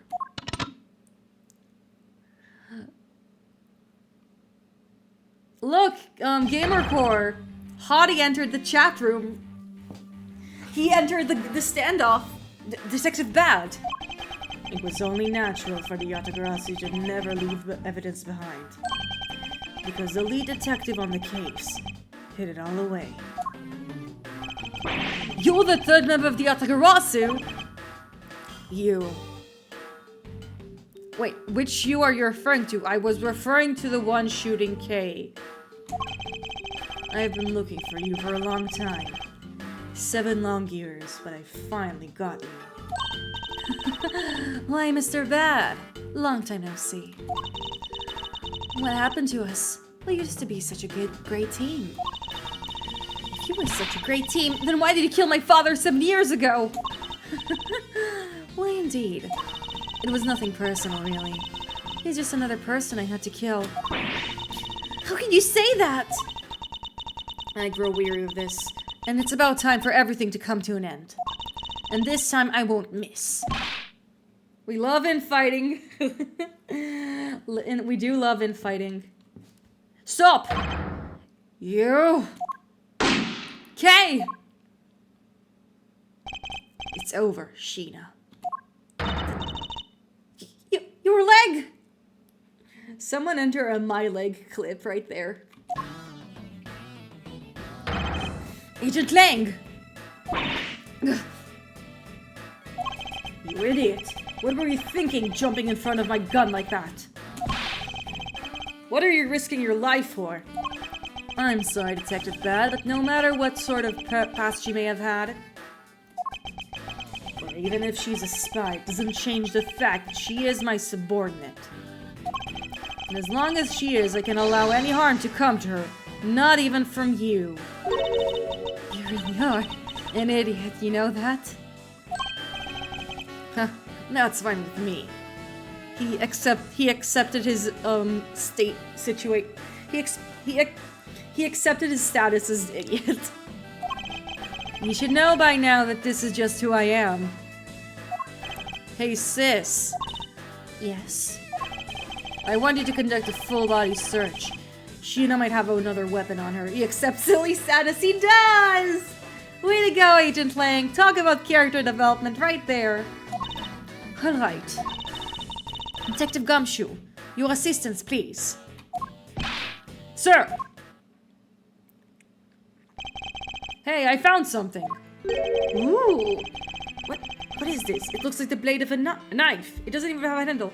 Well, this idiot just outsmarted both great thieves. Yeah. Sometimes it takes one idiot that's working... Sometimes it takes one idiot who is working well to outsmart 2 smart people who are infighting, you know? This game is teaching us a good lesson. This is a great find, Detective.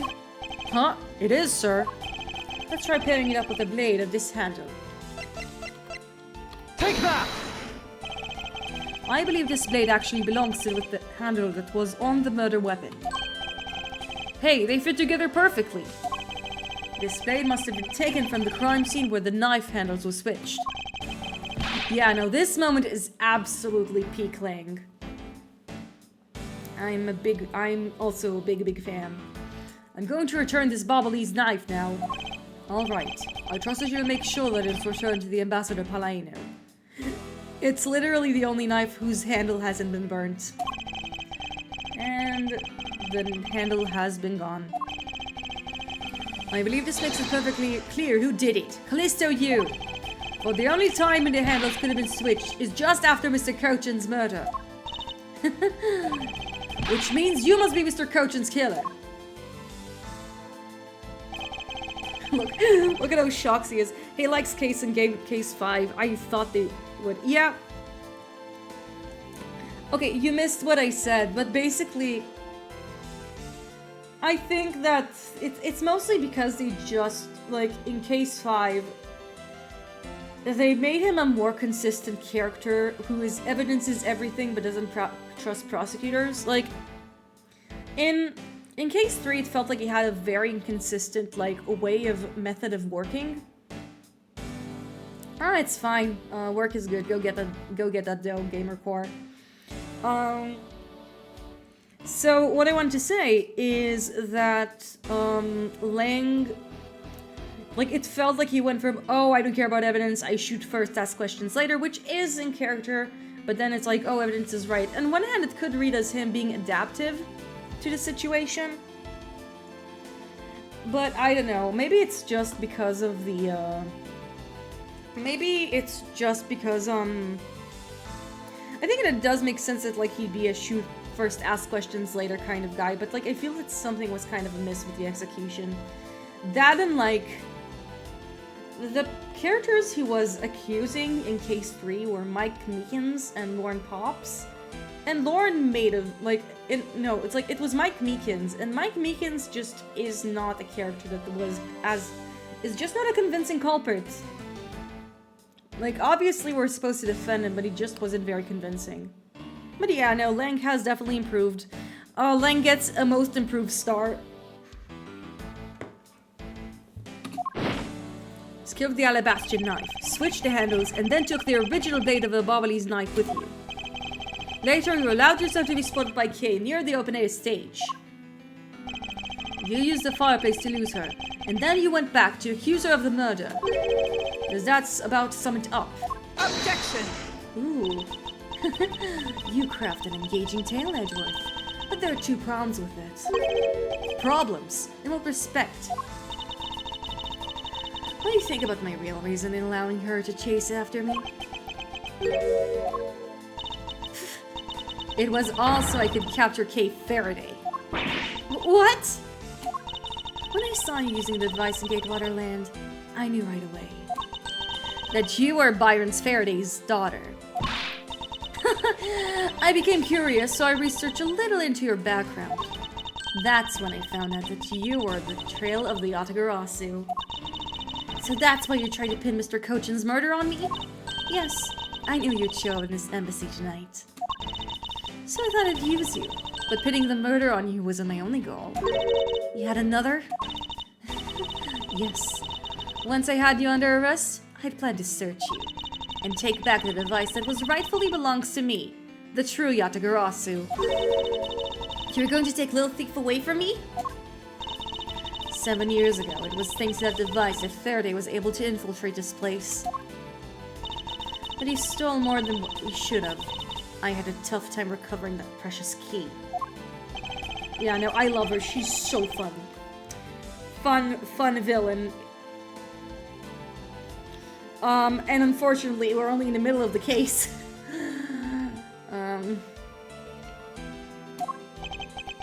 That incident 7 years ago. What was the catalyst behind it? In the eyes of the smuggling ring, the Yatagarasu was becoming a bit of a problem. It wasn't an especially pleasant assignment. Then why? Why did you become a member of the Yatagarasu? Why? There is no why. I was destined to betray everyone from the very beginning. She was the she's just... I think Sheena / you would be a very good Among Us villain, Among Us player. From the beginning, what was that supposed to mean? The person I take orders from hasn't changed, even now, to this day. Oh, so there's a mastermind, there's a final boss. Does this mean that the leader of the smuggling ring wasn't Mr. Cochin? And the real ringleader is still out there pulling the strings? Are you done asking what you need to know? Because if so, we should probably get going. And you're going to tell me everything you did tonight. Do you understand, Sheena?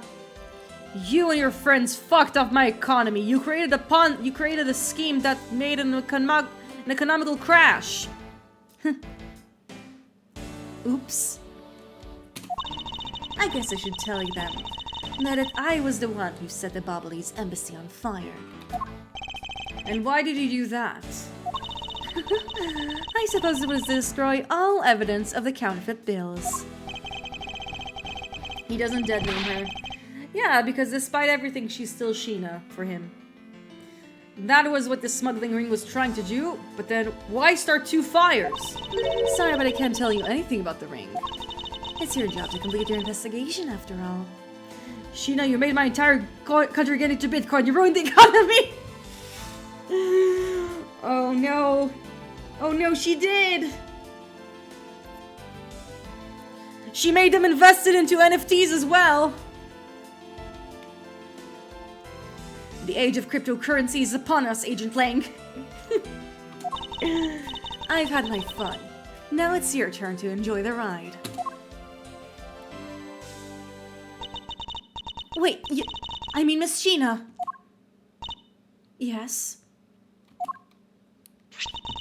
When I fell to the floor earlier, these fell to my feet. What about them? They're such a pretty hair sticks, I thought, well, that I should return them to you. You can have them. They're no use of me anymore. If you don't want them, I can always just throw them away. No, I want to keep them. Suit yourself. Oh, that's right. I almost forgot Edgeworth. About the second problem I had with your story. I didn't kill anyone tonight. Ooh. What? I'm not saying that as a sore loser. Think of it as a hint, if you will. Sheena does betray everyone, including her employer. True Among Us behavior right there. Mr. Prosecutor. Yes, Agent Lang? Mark my words, I'm not done here, and I'll be back. She's so great. It's got nothing to do with Judy or anything, because this has become my personal case. I may have been shot, but I'll show you just how dangerous a wounded wolf can be. His anger appears to have negated the sensation of pain in his injured leg. Wow, the spite. The spite. I like how they're slowing down in order to show that he has a limp. It's finally over, Kay. I feel like I've peered into her art a little, you know? It's so cold and dark, and incredibly lonely. The person who was giving her all these commands, the one who thought my father was a problem to be removed. That person is the real ringleader behind the smuggling ring. True villain versus final boss right there. The pup has grown into a hound. Indeed. Mr. Edgeworth, I have a favor to ask. Can you hold on to these hair sticks for me? They're really pretty, but just like the ones they were selling in Jamming Ninja Show. But until this case is over, I don't think I can look at them without being overcome. Aw, time to fight Palpatine! Let's fucking go! Understand.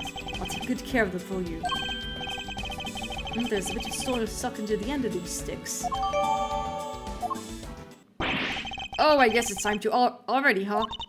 So it's midnight. The dawn of another day. Hey, Pops, thanks a bunch. You really done a lot for everyone all these years. Detective Bad, don't tell me if today's the day. Yeah, it is. With this, I can retire in peace. You as Darth Vader character, the main villain, not the final. Yeah, exactly. You know, I remember that, like, my friend in middle school who got me into the series and I, we basically tried making a Star Wars AU, but like the main thing we kept is that like, you is Darth Vader, and Palpatine is the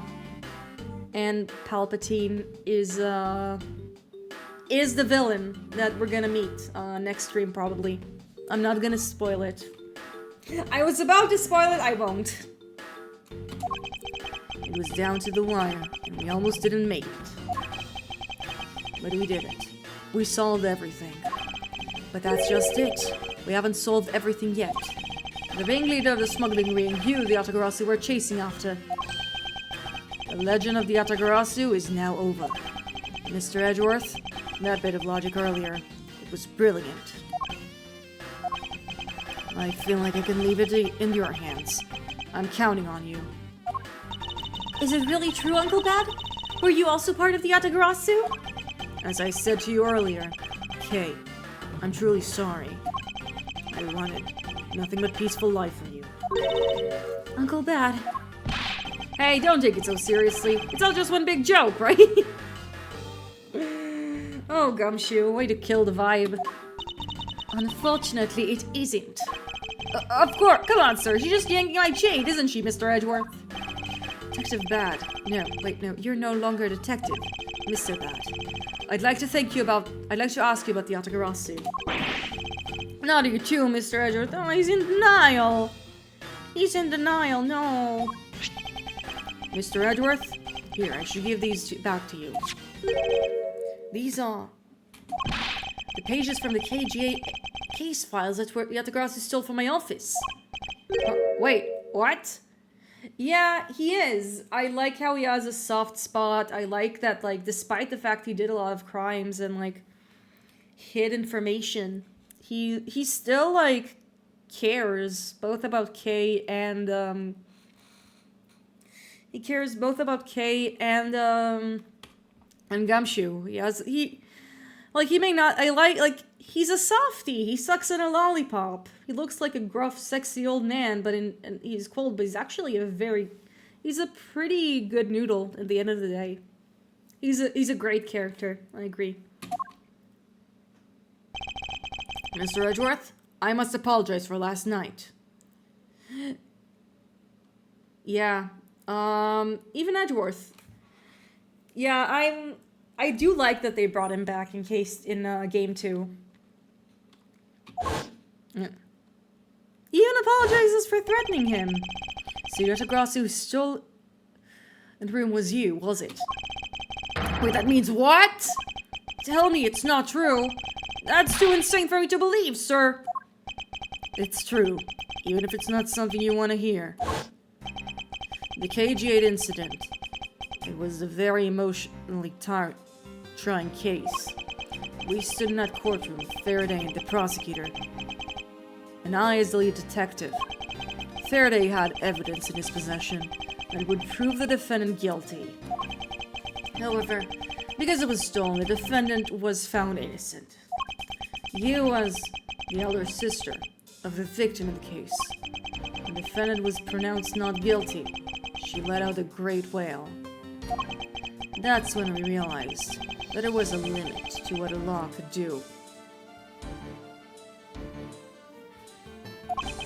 The only way to bring down someone like that to justice was to do something outside the courts. Now Gumshoe finally gets to traumatize his boss and mentor as one of the most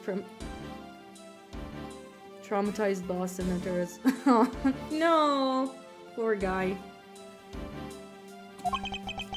And that's what we thought at the time. That's how we formed the Atagarasu. And vowed to bring light any dirty dealings companies had within the ring. Including companies that dealt with the Amano group. Mr. Amano's conglomerate. We called ourselves the Atagarasu and flexed our collective muscle. We exposed all sorts of shady dealings as warning to the business world as a whole. By doing that, we were able to stop the higher-ups from covering things up. Now then, it's finally time. We had finally arrived at the moment when we'd finally find the ringleader's true identity. It was then you literally stabbed us in the heart, and Faraday, he died for it. But why? Wasn't she the sister of the victim of KG8 incident? JoJo Part 5. Yeah, heart stabbings be like. After Faraday's death, I looked into her past. And that's when I found out that she was a phony. I think that, like, the correct term in today's terms would be an imposter. Bum bum bum bum bum bum bum. Bum bum bum. Bum bum. The victim of the KG8 incident, CCU. CCU. She never had a sister. What? That means Sheena wasn't the only fake name she used. Callisto U was also another pseudonym. From the very beginning, that woman was a spy sent by the smuggling ring. She said it herself. I was destined to betray everyone from the very beginning. Anyway, let's return to the real topic. Yeah, it wasn't a reveal. But it's more like to re-emphasize the point. Mr. Edgeworth, this trump card that we struck onto this page case file. Why are the men so stupid? It's because the woman got all the brain cells. Please use it wisely. Trump card. The photo that we stuck on there, try peeling it off. Behind it slumbers a piece of evidence that Faraday hid all those years ago. Just let him be goofy! No, this is a no goofy zone. It's the mark of the Atagarasu, but why? This is a directive card from the big boss. Take a look at the back.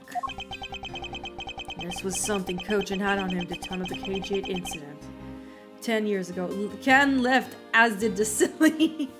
Yeah, Lang took the silly card start with him. That blood is from the victim of the incident, Miss CCU. But why is the card adorned with the mark of the Atagarasu? The reason why we call herself the Atagarasu was because of the three-legged raven mark that the smuggling ring's boss used. Ooh. So this was originally from the smuggling ring. Oh, this is interesting. Apparently orders from the boss would come on those cards without fail. Ooh, that's a twist on a twist. Wow, I love this moment. The person who received the order was supposed to burn it immediately after reading it. And apparently, it burns this bright green flame with set ablaze. So you mean the cards were written in Bobbly's ink? In Bink! The fact the card with the Kochan was sent made into Faraday's hand doll is nothing short of a miracle. We decided that whenever we stole anything, we would send a card along with it to the police. So that's what those white cards are. The great thief that used the mark. Wait, hold on. So this is the directing card and this is the haha we stole the thing. It was our message to the ringleader that we were only a few steps behind. Ooh, this is interesting. And one more thing, Detective Gumshoe. I'm entrusting this to you. What's this, sir? This is what I was talking about earlier. During the KG8 incident trial, Faraday had this in his possession. This important, definitive piece of evidence. But I thought it was stolen.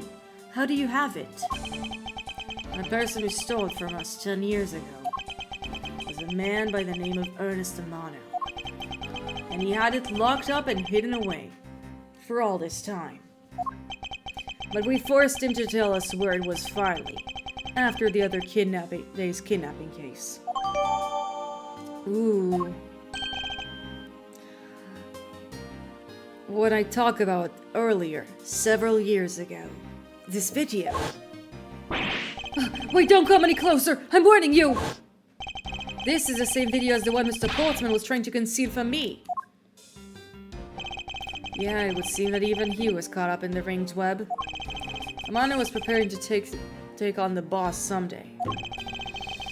The video was his insurance. That's when the prosecutor comes in. He was to retrieve the video. On top of that, he was apparently instructed to sneak into your office and steal the trump card. Ooh. And that's why he stole the trump card, so Portsman won't be able to have it. Ooh, interesting. The card had told him to preserve the evidence. Then the card wasn't the calling card of the Atagarasu, but rather a directive call from ringleader to Mr. Portsman. The two pieces together make for a strong weapon for whoever holds them. The evidence Mr. Portsman thought to withhold from me. And what you stole from me office last night. Me office! I took it from me office! Wow, what a blab. Both pieces are illegal, and for me to use either one is... whether you use them or not, is up to you. But they will be of help to you when you take on someone who's above the law. Now you want a pirate detective case. Does Oberdin count? Because Oberdin takes place on a ship. I should play Oberdin someday. It's on my Steam. I heard only good things, and it's from the creator of Papers, Please, which I love dearly. It's one of my favorite games. Is the boss one of those who cannot be brought to court that Mr. Faraday spoke of? Detective Bad. There is no limit to the law, for it is the people who determine the limits of them. You still insist that even now? Yeah. Oberdin is real, guys.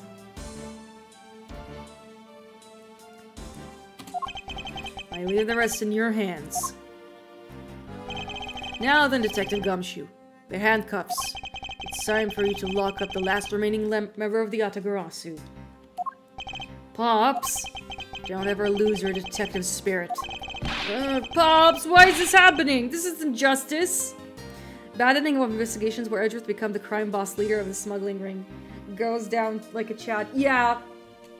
Big respect to Tyrell Bad. Like I always told you, do not get emotionally involved. Now let's go. Yes, sir! Oh, that's really bittersweet.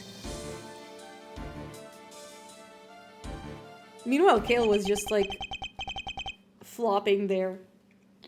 Is this really the end of a legend? And, well, it's not the end of the legend because there is a big to be continued plastered all over. But before we end the stream, I want to go back to the main menu and talk a bit about what we saw, because this was such a good moment in the game. I'm such a big fan. Yeah, I wanted to talk about you versus the Phantom, and just honestly, this was one of my favorite moments back in the day, and it still is. I like the tension. I like the confrontation with you. I like their testimony isn't very hard to figure out. The only reason why I knew the counterfeit bills is just because of muscle memory. This is just a really fun case. A lot of fun characters, a lot of really cool mysteries that are packing on each other. I really like finding all the evidence. I really like demasking you. And let's do Oberdin is the first results if you filtered Detective and Pirates on Steam. Yeah, Pirate Detective game. Very fun. Anyways, you versus the Phantom, and this section of the game, Crowalt. Oh, there's another Pirate Detective game. That's cool. Who knew that there were two of them? So,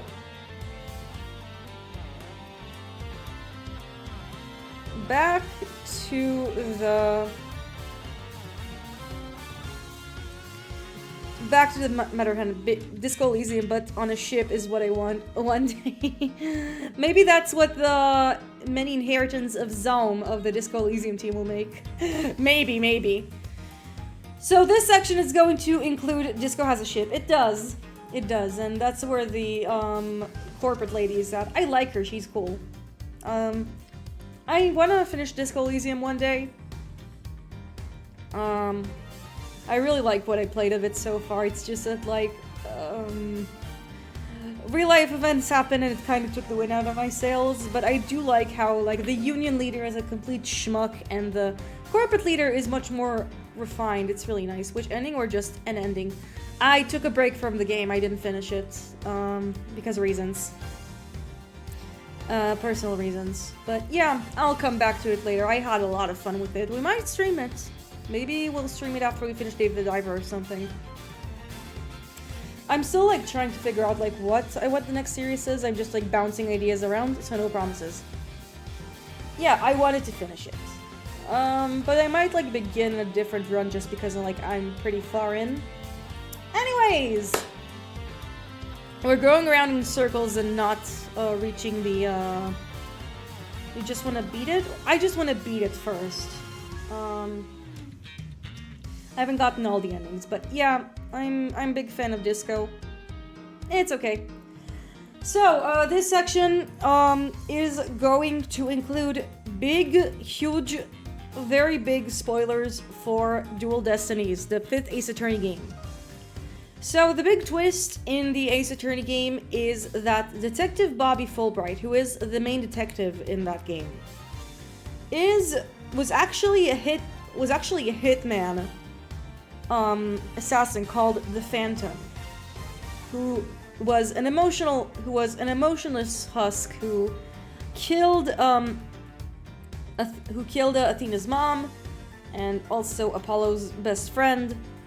that was inserted, so people will be ignoring his backstory that was involved in game 4, and basically it was this character who we spent a lot of time around, and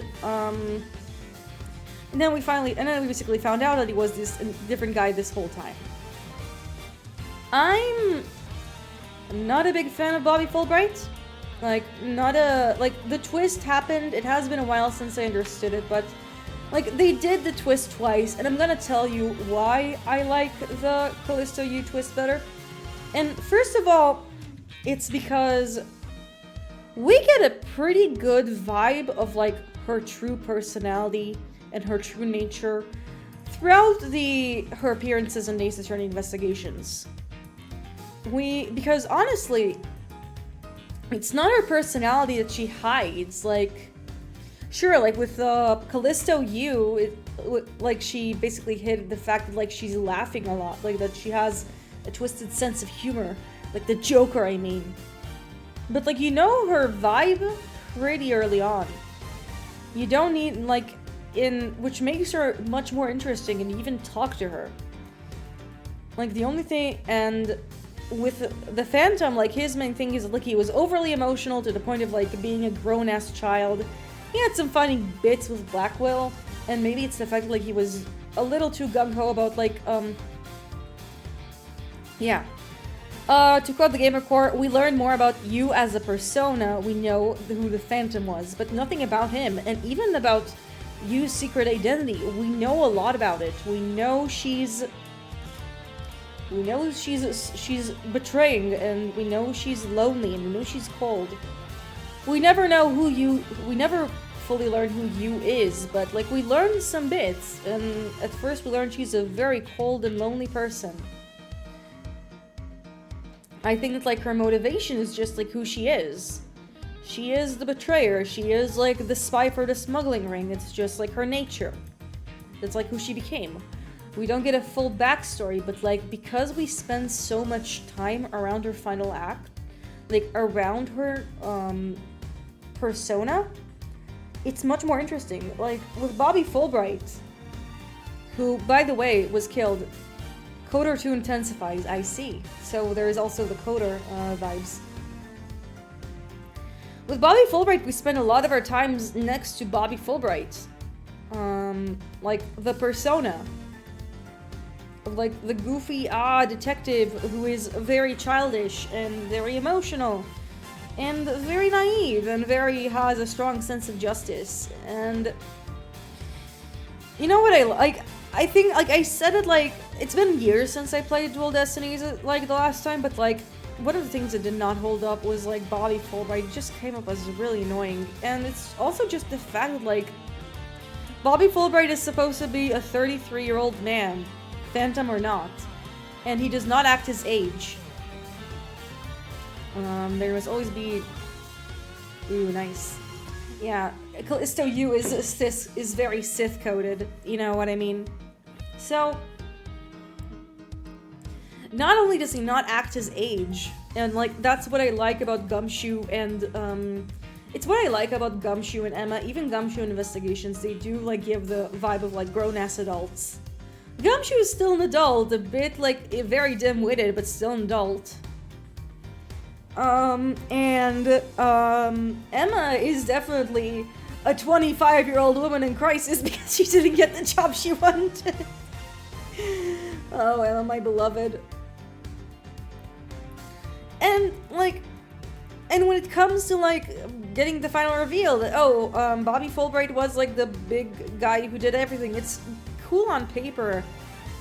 But I think that at this point, I would have just preferred, like, that he wouldn't be, like, this big assassin, that he would just be this corrupt detective guy, you know? The existence of the Phantom doesn't necessarily help him, it just, like, yeah, Coder 2, I heard a lot of good things about it, but yeah. Just, my main issue is that, like, unlike with Callisto U,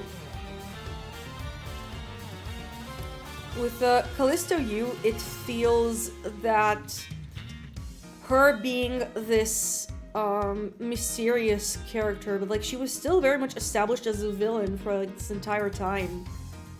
It works well. Whereas with Bobby Fulbright, it just feels like you made his character flatter. Because it's super interesting that despite the fact, like, you betrays everyone, and she's also betraying the mastermind. She said she didn't kill anyone that night.